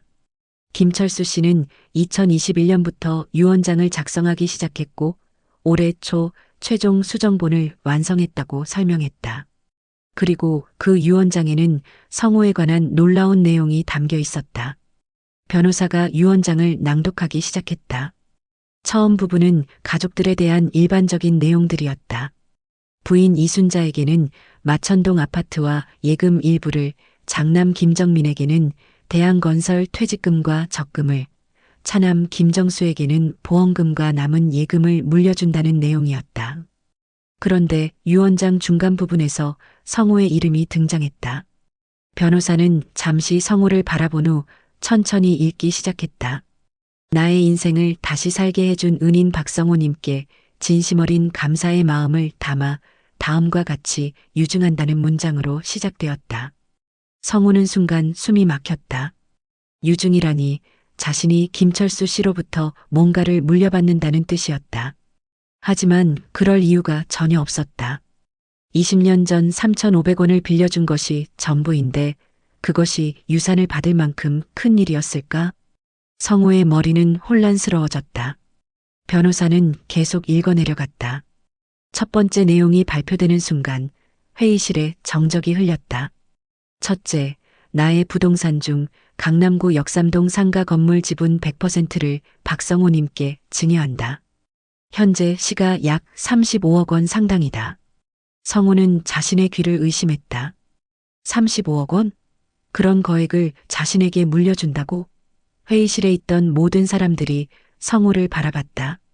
김정민과 김정수도 이미 내용을 알고 있었지만 실제로 발표되는 순간의 무게감을 새삼 느끼고 있었다. 변호사는 유언장을 계속 읽었다. 둘째, 박성호님이 원한다면 우리 가족이 새로 설립할 건설회사의 임원진으로 모실 것을 가족들에게 부탁한다. 셋째, 박성호님의 자녀들이 대학 진학이나 취업에 어려움이 있다면 우리 가족이 최선을 다해 도울 것을 당부한다. 성호는 완전히 충격에 빠졌다. 단순히 부동산만 물려주는 것이 아니라 아예 가족으로 받아들이겠다는 의미였다. 회사 임원직 제한, 자녀들 교육 지원까지. 20년 전 3,500원이 이런 결과를 낳을 줄은 상상도 못했다. 변호사는 유언장의 마지막 부분을 읽었다. 박성호님, 20년 전 강남터미널에서 절망에 빠진 저에게 손을 내밀어 주신 덕분에 오늘의 제가 있을 수 있었습니다. 그 작은 친절이 제 가족 전체의 인생을 바꾸었습니다. 이제 제가 받은 은혜를 보답할 차례입니다. 부디 거절하지 마시고 받아주십시오. 성호는 눈물을 참을 수 없었다. 자신도 기억하지 못했던 작은 도움이 이런 거대한 보답으로 돌아온 것이었다. 김정민과 김정수도 눈시울을 붉혔다. 아버지의 간절한 마음이 고스란히 전해졌기 때문이었다. 김재현 변호사는 추가 설명을 했다. 김철수 씨가 물려준 역삼동 상가 건물은 1998년에 매입한 것이었다고 했다. 당시에는 평당 가격이 그리 비싸지 않았지만 강남 개발과 함께 가치가 급상승했다. 현재는 지하 1층, 지상 5층 규모의 상가 건물로 임대 수익만으로도 연간 3억 원이 넘는 수익을 올리고 있는 우량 부동산이었다. 더욱 놀라운 것은 김철수 씨가 이 건물을 어떻게 구입할 수 있었는지에 대한 이야기였다. 2006년 서울로 다시 올라온 후 대한건설에서 열심히 일하면서 모은 돈으로 2008년 작은 상가 하나를 매입했다. 그리고 그 상가에서 나오는 임대 수익과 본인 월급을 합쳐서 조금씩 부동산 투자를 확대해 나갔다. 특히 2010년대 초반 강남 일대의 재개발 소식을 미리 파악하고 역삼동 상가 건물을 매입한 것이 대박이었다. 건설업에 오래 종사한 경험으로 부동산 가치 상승을 예측한 것이었다. 그 결과 현재 35억 원 상당의 자산이 된 것이었다. 성호는 도저히 받을 수 없다며 강력히 사양했다. 3,500원을 빌려준 것으로 35억 원을 받는다는 것은 너무 과분했다. 더군다나 김철수 씨의 가족들이 있는데 자신이 그런 큰 유산을 받을 수는 없었다. 하지만 김정민이 나서서 설득했다. 아버지의 마지막 소원이라며 꼭 받아달라고 간청했다. 아버지가 생전에 늘 하시던 말씀이 있었다고 했다. 성우의 도움이 없었다면 자신은 안동에서 절망에 빠진 채 살았을 것이라고, 서울에 다시 올라와 성공할 수 없었을 것이라고 하셨다는 것이었다. 김정수도 아버지의 뜻을 전했다. 사실 아버지는 상가 건물 외에도 상당한 현금 자산을 남겼다고 했다. 가족들이 받을 몫도 충분히 있으니 걱정하지 말라고 했다. 오히려 아버지의 뜻을 거역하는 것이 가족들에게는 더 괴로운 일이라고 설명했다. 이순자 여사도 성우의 손을 잡고 간곡히 부탁했다. 남편이 20년간 품어온 꿈이 바로 이것이었다며 성우가 거절한다면 남편이 하늘에서 얼마나 속상해 하실지 모른다고 말했다. 그리고 자신들에게도 충분한 유산이 있으니 마음 편히 받아달라고 했다. 변호사는 법적 절차에 대해 설명했다. 유언장이 유효하고 상속인들이 모두 동의하고 있으니 절차는 복잡하지 않을 것이라고 했다. 다만 부동산 이전에 따른 증여세 문제는 별도로 세무 상담을 받아야 한다고 조언했다. 35억 원 상당의 부동산이니만큼 세금도 상당할 것이라고 했다. 성우는 한참을 고민한 끝에 조건부로 김철수 씨의 뜻을 받아들이기로 했다. 하지만 몇 가지 조건을 달았다.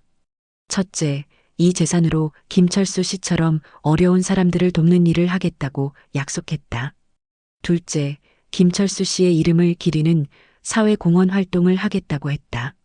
셋째, 가족들과 함께 이런 일들을 진행하고 싶다고 제안했다.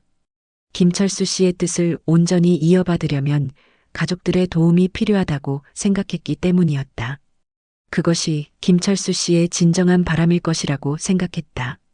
김정민과 김정수는 성우의 조건에 깊이 감동했다. 역시 아버지가 평생 고마워했던 분답다고 말했다. 단순히 재산을 받아서 개인적으로 사용하는 것이 아니라 사회에 환원하겠다는 뜻이니 아버지도 하늘에서 기뻐하실 것이라고 했다. 그들도 성우와 함께 사회공헌 활동을 하고 싶다고 제안했다. 김정민은 회사를 다니면서도 시간을 내서 도와드리겠다고 했고, 김정수는 사회복지사로서의 경험을 활용해서 어려운 사람들을 찾아내고 도와드리는 일을 하겠다고 했다. 회의를 마친 후 성우는 복잡한 심정으로 회사로 돌아왔다. 하루아침에 35억 원의 부동산을 소유하게 된 것이었다. 동료들에게는 아직 이 사실을 알리지 않았다. 너무 갑작스러운 일이라 정리할 시간이 필요했다. 그날 저녁 천호동 집에서 아내와 아이들에게 상황을 설명했다. 미영도 처음에는 믿기 어렵다는 표정을 지었다. 하지만 김철수 씨의 깊은 뜻을 이해하고 남편의 결정을 지지했다. 대학생 아들 준혁과 고등학생 딸 은지도 아버지를 자랑스러워했다. 준혁은 아버지의 작은 선행이 이런 결과로 돌아온다는 것이 신기하다고 말했다. 그리고 자신도 나중에 아버지처럼 다른 사람들을 도우며 살고 싶다고 했다. 은지도 마찬가지였다. 아버지의 이야기를 들으며 선행의 중요성을 깨달았다고 했다. 그날 밤 성우는 잠들기 전 김철수 씨를 생각했다. 20년 전 강남터미널에서 절망에 빠져있던 그 사람이 이런 성공을 이루고 그 결실을 자신과 나누려 했다는 것이 감동적이었다. 동시에 큰 책임감도 느꼈다. 이제 자신도 김철수 씨처럼 다른 사람들을 도우며 살아야 한다는 생각이 들었다. 받은 은혜를 사회에 환원하는 것, 그것이 김철수 씨가 진정 바라던 일일 것이다. 성우는 그 책임감을 가슴에 품고 잠들었다. 다음 날부터 성우는 사회공헌 활동을 위한 구체적인 계획을 세우기 시작했다. 우선 세무 상담을 받아서 증여세 문제를 해결하고 그 다음에는 김철수 씨의 이름을 딴 장학재단이나 사회복지단체 설립을 검토해 보기로 했다. 김철수 씨가 보여준 선행의 고리가 이제 더 큰 규모로 확산될 준비를 하고 있었다. 3,500원으로 시작된 기적이 35억 원의 사회공헌으로 발전하는 순간이었다. 2024년 11월 1일 성우는 회사에서 조기 퇴근을 하고 천호동 집으로 향했다. 오늘은 가족들과 함께 앞으로의 계획을 세우는 중요한 날이었다. 김철수 씨로부터 물려받게 될 35억 원 상당의 부동산을 어떻게 활용할지 진지하게 논의해야 했다.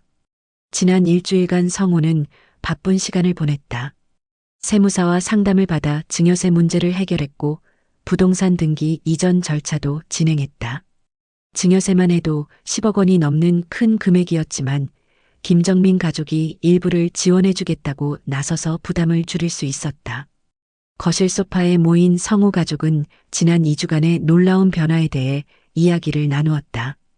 아내 미영은 남편이 20년 전에 한 작은 선행이 이런 결과로 돌아온 것에 대해 여전히 믿기 어렵다는 표정이었다. 하지만 김철수 씨 가족을 만나면서 그 진심을 확인할 수 있었다고 말했다. 대학생 아들 준혁은 아버지의 이야기를 들으며 큰 감명을 받았다고 했다. 연세대 경영학과에서 배우는 여러 경영 사례들보다 훨씬 인상적인 인생 교훈이었다고 말했다. 그리고 자신도 앞으로 아버지처럼 다른 사람들을 도우며 살고 싶다고 다짐했다. 고등학생 딸 은지도 마찬가지였다. 친구들에게 아버지 이야기를 했더니 모두 감동받았다고 전했다. 특히 작은 친절이 이렇게 큰 변화를 만들어낼 수 있다는 것을 깨달았다며 자신도 일상에서 더 많은 선행을 실천하겠다고 약속했다. 성호는 가족들에게 김철수 씨의 유언장 내용을 다시 한번 설명했다. 단순히 재산만 물려준 것이 아니라 자녀들의 교육과 미래까지 책임지겠다는 내용이 담겨 있었다. 이것은 물질적 보상을 넘어서는 진정한 가족으로서의 대우였다. 준혁은 김철수 할아버지의 배려에 깊이 감사한다면서도 자신은 그런 도움 없이도 스스로 길을 개척해 나가고 싶다고 말했다. 대신 할아버지의 뜻을 받들어 어려운 후배들을 도와주는 일을 하고 싶다고 했다. 은지도 마찬가지 생각이라며 형의 의견에 동의했다. 미영은 남편에게 구체적인 계획을 물어봤다. 35억 원이라는 큰 자산을 어떻게 사회를 위해 활용할 것인지, 그리고 김철수 씨의 뜻을 어떻게 기릴 것인지에 대한 방안을 듣고 싶다고 했다.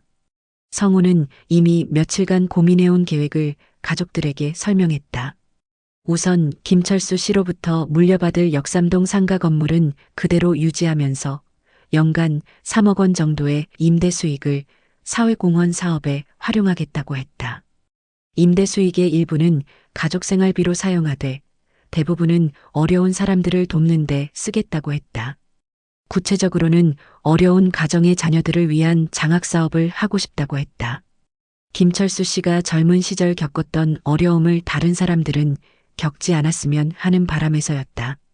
또한 창업을 준비하는 청년들에게 자금을 지원하는 사업도 고려하고 있다고 했다. 무엇보다 중요한 것은 김철수 씨의 이름을 기리는 것이었다.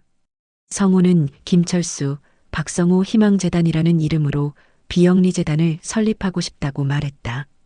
김철수 씨의 선행 정신을 계승하고 작은 도움이 큰 변화를 만들어낼 수 있다는 메시지를 전파하고 싶다는 것이었다. 가족들은 성호의 계획에 전적으로 동의했다. 미영은 남편의 계획이 김철수 씨의 진정한 바람과 일치한다고 생각한다며 지지를 표명했다. 아이들도 부모의 결정을 자랑스러워하며 자신들도 할 수 있는 일들을 찾아서 도와드리겠다고 약속했다.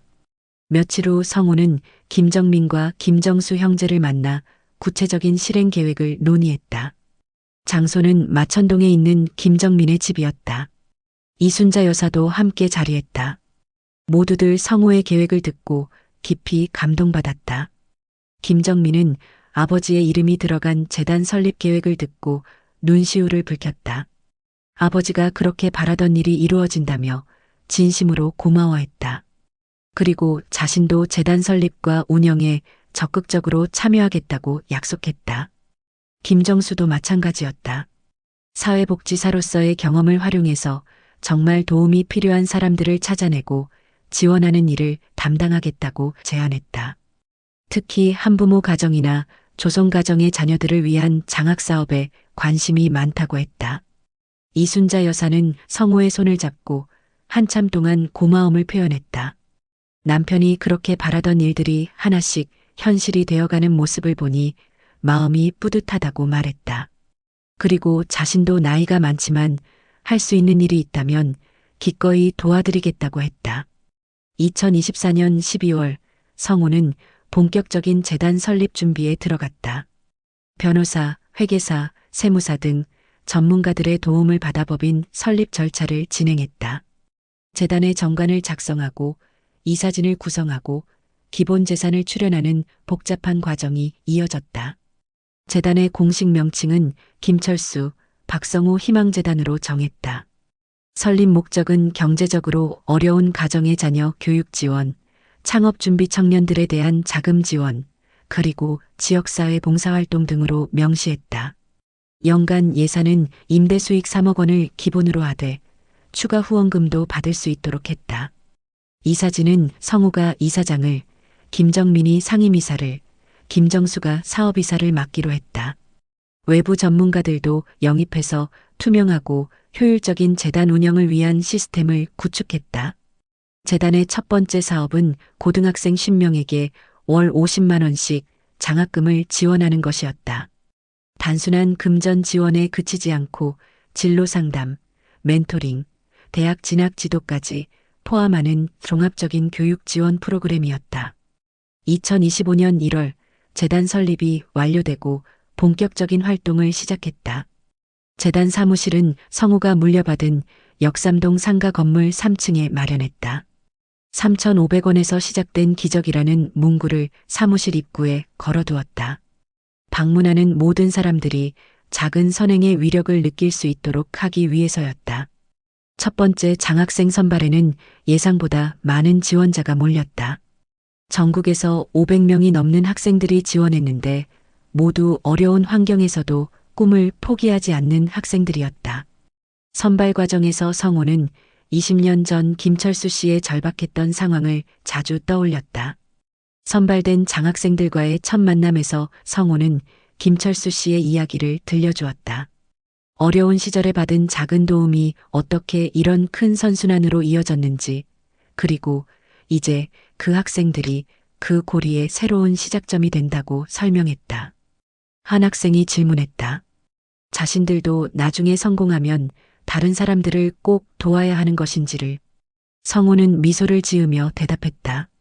꼭 큰 성공을 해야만 남을 도울 수 있는 것은 아니라고, 작은 친절 하나라도 누군가에게는 큰 도움이 될 수 있다고 말했다.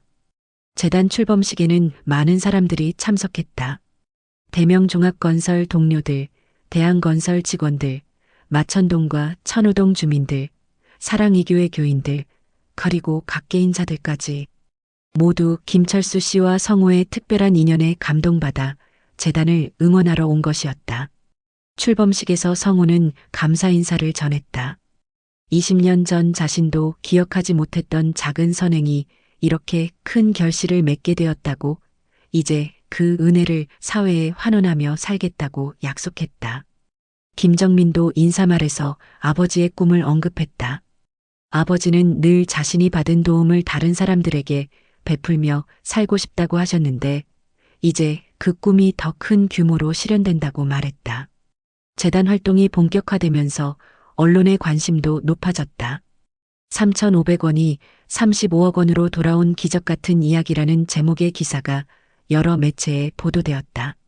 많은 사람들이 감동을 받았고 재단에 후원을 하겠다는 연락이 이어졌다. 성우는 갑작스러운 관심에 당황했지만 이것도 김철수 씨의 뜻이라고 생각했다. 더 많은 사람들이 작은 선행의 중요성을 깨닫고 실천한다면 세상이 조금 더 따뜻해질 것이라고 믿었다.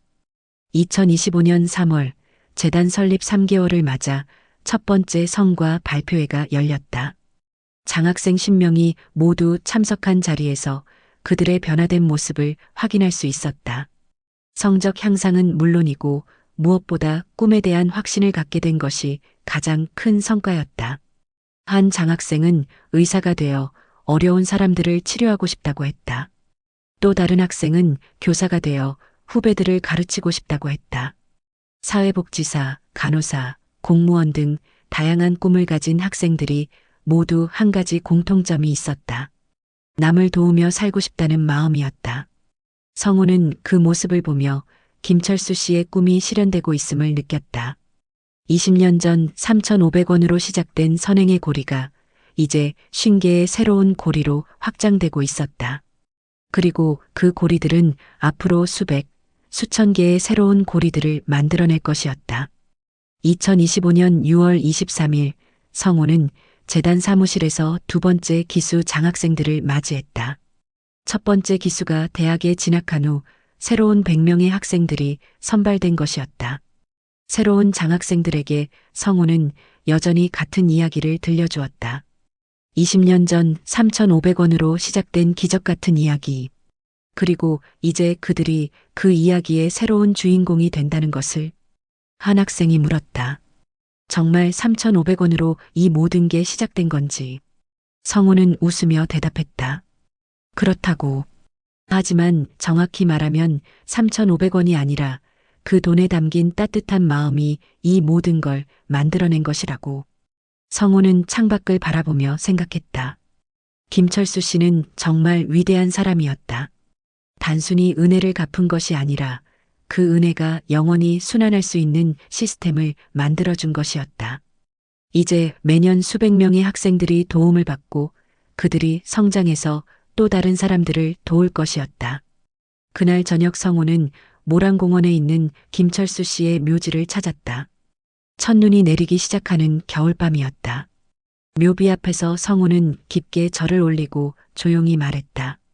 할아버지, 약속을 지키고 있습니다. 받은 은혜를 사회에 환원하며 살고 있고 할아버지의 이름으로 더 많은 사람들을 돕고 있습니다. 그리고 이 일은 앞으로도 계속될 것입니다. 하늘에서는 눈이 계속 내리고 있었다. 하얀 눈송이들이 묘지를 덮으며 모든 것을 새롭게 만들고 있었다. 성우는 그 눈을 바라보며 새로운 시작을 느꼈다. 20년 전 3,500원으로 시작된 이야기가 이제 진정한 완성을 향해 나아가고 있었다. 집으로 돌아가는 길에 성우는 마음속으로 다짐했다. 앞으로도 계속해서 작은 선행을 실천하며 살겠다고. 그리고 김철수 씨가 보여준 것처럼 받은 은혜를 더 큰 은혜로 돌려주며 살겠다고. 3,500원으로 시작된 기적은 이제 끝이 아니라 새로운 시작이었다. 매년 수백 명의 젊은이들이 꿈을 키워가고 그들이 사회에 나가서 또 다른 사람들을 도울 것이었다. 김철수 씨가 꿈꾸던 아름다운 선순환이 영원히 계속될 것이었다. 2025년 7월 15일 성우는 회사에서 조기 퇴근을 하고 역삼동에 위치한 재단 사무실로 향했다. 오늘은 특별한 날이었다. 첫 번째 장학생 기수 중에서 대학에 합격한 학생들과 만나는 자리가 마련되어 있었다. 50명의 장학생 중 48명이 대학에 진학하는 쾌거를 이뤄낸 것이었다. 재단 사무실 3층 회의실에는 합격 소식을 들고 온 학생들과 학부모들로 북적였다. 성우는 한 명 한 명과 악수를 나누며 축하 인사를 전했다. 학생들의 얼굴에는 희망과 감사의 빛이 가득했다. 1년 전 처음 만났을 때의 불안한 모습과는 완전히 달라진 모습이었다. 특히 성우의 마음을 뭉클하게 만든 것은 학생들의 진학 분야였다. 의예과 3명, 간호학과 8명, 교육학과 7명, 사회복지학과 6명 등 대부분이 남을 돕는 직업과 관련된 학과를 선택했다. 1년간 재단에서 받은 교육과 멘토링의 영향이 컸다. 연세대 의예과에 합격한 이수진 학생은 성우에게 감사 인사를 전했다. 재단의 도움이 없었다면 꿈조차 꿀 수 없었던 일이라며 의사가 된 후에는 반드시 어려운 환경의 환자들을 도우며 살겠다고 약속했다. 김철수 할아버지처럼 받은 은혜를 사회에 환원하겠다고 다짐했다. 서울대 교육학과에 합격한 박민수 학생도 마찬가지였다. 가정 형편상 대학 진학을 포기할 뻔했는데 재단의 장학금과 멘토링 덕분에 꿈을 이룰 수 있었다며 훌륭한 교사가 되어 후배들을 가르치고 싶다고 말했다. 성우는 학생들의 이야기를 들으며 김철수 씨가 꿈꾸던 선순환이 현실이 되고 있음을 실감했다. 20년 전 받은 작은 도움이 이제 48명의 젊은이들의 인생을 바꾸고 그들이 앞으로 수많은 사람들을 도울 밑거름이 되고 있었다. 축하 행사가 끝난 후 성우는 김정민과 함께 마천동에 있는 이순자 여사를 찾아갔다. 좋은 소식을 함께 나누고 싶었기 때문이었다. 72세가 된 이순자 여사는 여전히 정정했지만 남편이 그리운 날들이 많아졌다고 말했다. 이순자 여사는 장학생들의 대학 합격 소식을 듣고 눈물을 흘렸다. 남편이 하늘에서 얼마나 기뻐하고 계실지 모른다며 성우와 재단에 거듭 감사 인사를 전했다. 그리고 한 가지 부탁이 있다고 말했다. 남편의 일주기가 다가오는데 그때 특별한 추도식을 열고 싶다는 것이었다. 단순히 가족들만의 추도가 아니라 재단 장학생들과 후원자들, 그리고 생전에 남편이 도왔던 사람들까지 함께하는 의미 있는 자리를 만들고 싶다고 했다. 성우는 이순자 여사의 제안에 적극 동의했다. 김철수 씨의 선행 정신을 기리고 더 많은 사람들에게 선행의 중요성을 알리는 좋은 기회가 될 것 같았다. 김정민과 김정수도 어머니의 뜻에 찬성했다. 김철수 씨 일주기 추도식이 모란공원에서 성대하게 열렸다. 재단 장학생들 100명, 후원자들, 대한건설 동료들, 마천동 주민들, 사랑이교회 교인들까지 총 300여 명이 참석했다. 1년 전 장례식보다 훨씬 많은 사람들이 김철수 씨를 기리기 위해 모인 것이었다. 추도식에서 성우는 추도사를 읽었다. 김철수 씨와의 만남부터 재단 설립까지의 과정을 차근차근 설명하며 한 사람의 선행이 얼마나 많은 사람들에게 희망을 줄 수 있는지를 간조했다. 그리고 김철수 씨의 정신을 이어받아 계속해서 선행의 고리를 확산시켜 나가겠다고 다짐했다. 재단 일기 장학생 대표인 이수진 학생도 감사 인사를 전했다. 김철수 할아버지 덕분에 자신들이 꿈을 이룰 수 있게 되었고 이제 그 꿈을 이용해 다른 사람들을 돕겠다고 약속했다. 의대에서 열심히 공부해서 훌륭한 의사가 되어 사회에 기여하겠다고 말했다. 추도식 후 성우는 혼자서 김철수 씨의 묘지에 남아 조용한 시간을 가졌다. 1년 전 이맘때 처음 이곳에 왔던 기억이 생생했다. 그때는 김철수 씨가 누구인지도 제대로 기억나지 않던 상태였는데 이제는 인생에서 가장 소중한 인연 중 하나가 되어 있었다. 성우는 김철수 씨에게 지난 1년간의 소식을 전했다. 재단이 성공적으로 운영되고 있다는 것, 장학생들이 모두 훌륭하게 성장하고 있다는 것, 그리고 앞으로도 계속해서 더 많은 사람들을 도울 예정이라는 것을. 가을바람이 불어와 낙엽들이 흩날렸다. 성우는 그 바람 속에서 김철수 씨의 음성을 듣는 것 같았다. 고맙다는 인사와 함께 앞으로도 계속 잘 부탁한다는 당부의 말씀 같았다. 성우는 또 다른 중요한 결정을 내렸다. 대명종합건설에서 명예퇴직을 하고 재단 운영에 전념하기로 한 것이었다. 20년간 충실히 다닌 직장이었지만 이제는 더 큰 사명감을 느끼는 일에 집중하고 싶었다. 회사 동료들은 성우의 결정을 아쉬워하면서도 응원해 주었다. 특히 함께 일했던 선후배들은 성우의 선행이 이런 큰 결실을 맺은 것에 대해 감동받았다며 자신들도 앞으로 더 많은 선행을 실천하겠다고 다짐했다. 성우의 명예퇴직 소식을 들은 재단 장학생들과 후원자들은 더욱 큰 관심과 지지를 보내왔다.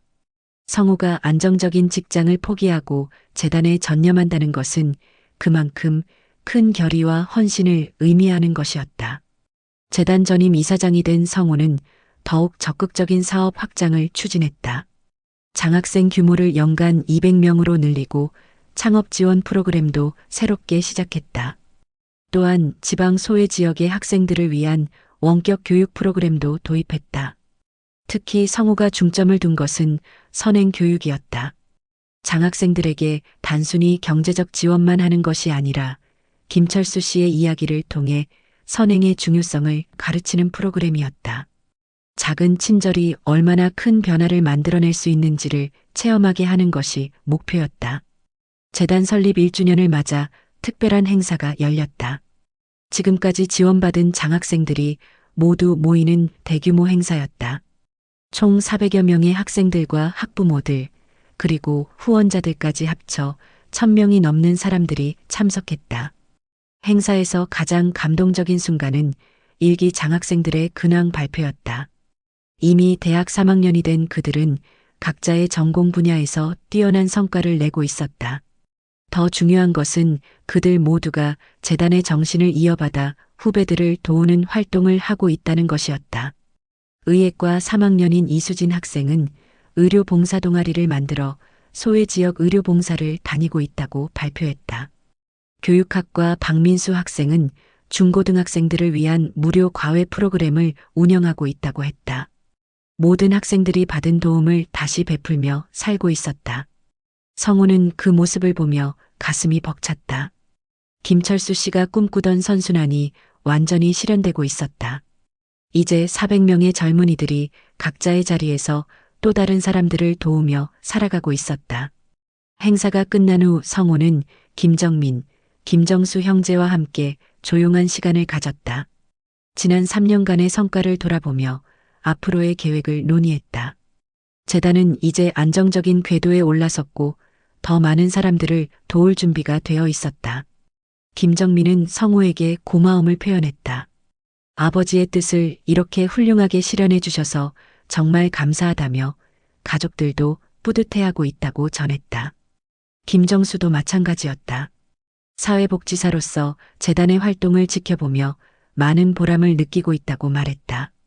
그날 저녁 성우는 천호동 집에서 가족들과 함께 조용한 식사를 했다. 아내 미영은 남편이 3년 전과는 완전히 다른 사람이 되었다고 말했다. 더 확신에 차고 더 행복해 보이며 더 의미 있는 삶을 살고 있다는 것이었다. 대학 4학년이 된 아들 준혁은 졸업 후 재단에 합류해서 아버지를 돕고 싶다고 말했다. 경영학과에서 배운 지식을 활용해 재단 운영을 더욱 효율화하고 싶다고 했다. 대학생이 된 딸 은지도 사회복지학을 전공해서 나중에 재단에서 일하고 싶다고 했다. 성우는 가족들의 마음을 고맙게 생각하면서도 각자 자신의 길을 찾아가면 된다고 말했다. 재단 일에 얽매일 필요는 없고 어떤 일을 하든 김철수 할아버지처럼 다른 사람들을 도우며 살면 된다고 조언했다.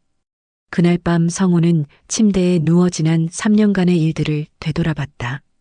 2024년 10월 17일 회사에서 받은 그 낯선 전화로 모든 것이 시작되었다.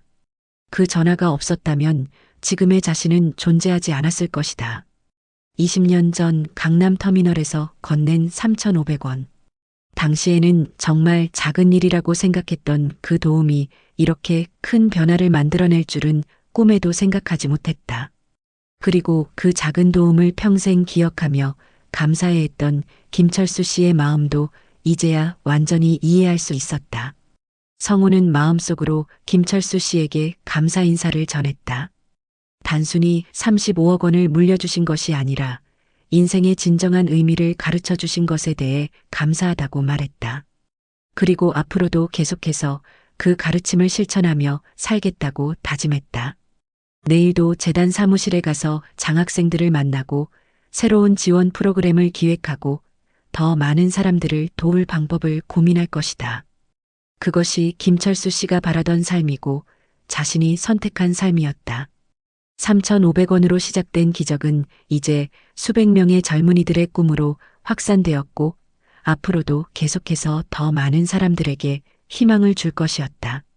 김철수 씨가 심어준 선행의 씨앗이 이제 거대한 숲을 이루고 있었다. 2025 9월 15일 성우는 새벽 6시에 일어나 모란공원으로 향했다. 묘지에 도착한 성우는 김철수 씨의 묘비 앞에 무릎을 꿇고 깊게 절을 올렸다. 선선한 바람이 불었지만 마음은 따뜻했다. 김철수 씨 덕분에 자신의 인생이 완전히 바뀌었고 그 변화를 통해 수많은 사람들을 도울 수 있게 되었다는 것에 깊은 감사를 느꼈다. 성우는 김철수 씨에게 감사 인사를 전했다. 단순히 35억 원을 물려주신 것이 아니라 인생의 진정한 의미를 가르쳐 주신 것에 대해 평생 감사하겠다고 말했다. 그리고 앞으로도 계속해서 김철수 씨의 정신을 이어받아 더 많은 사람들을 도우며 살겠다고 다짐했다. 묘지를 떠나는 길에 성우는 하늘을 바라봤다. 구름 사이로 따뜻한 햇살이 내려오고 있었다. 그 햇살 속에서 성우는 김철수 씨의 미소를 보는 것 같았다. 고맙다는 인사와 함께 잘하고 있다는 격려의 미소 같았다. 집으로 돌아가는 차 안에서 성우는 생각했다. 수십 년 전 강남터미널에서 건넨 3,500원이 이렇게 큰 변화를 만들어낼 줄은 꿈에도 생각하지 못했다. 하지만 이제 알 수 있었다.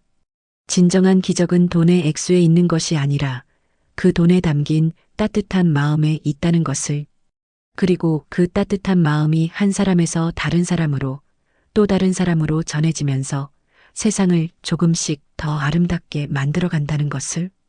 김철수 씨는 그것을 가르쳐 준 인생의 스승이었다. 3,500원으로 시작된 기적은 이제 끝이 아니라 영원한 시작이 되었다. 수천 명의 젊은이들이 김철수 씨의 정신을 이어받아 각자의 자리에서 다른 사람들을 도우며 살아갈 것이다. 그리고 그들이 도운 사람들이 또 다른 사람들을 도우며 선행의 고리는 영원히 이어질 것이었다. 성우는 마음속으로 김철수 씨에게 마지막 인사를 전했다. 할아버지 덕분에 정말 의미 있는 인생을 살 수 있게 되었다고, 그리고 이 선행의 고리를 영원히 이어가겠다고 약속했다. 작은 친절이 만든 거대한 기적, 그 기적은 이제 영원히 계속될 것이었다.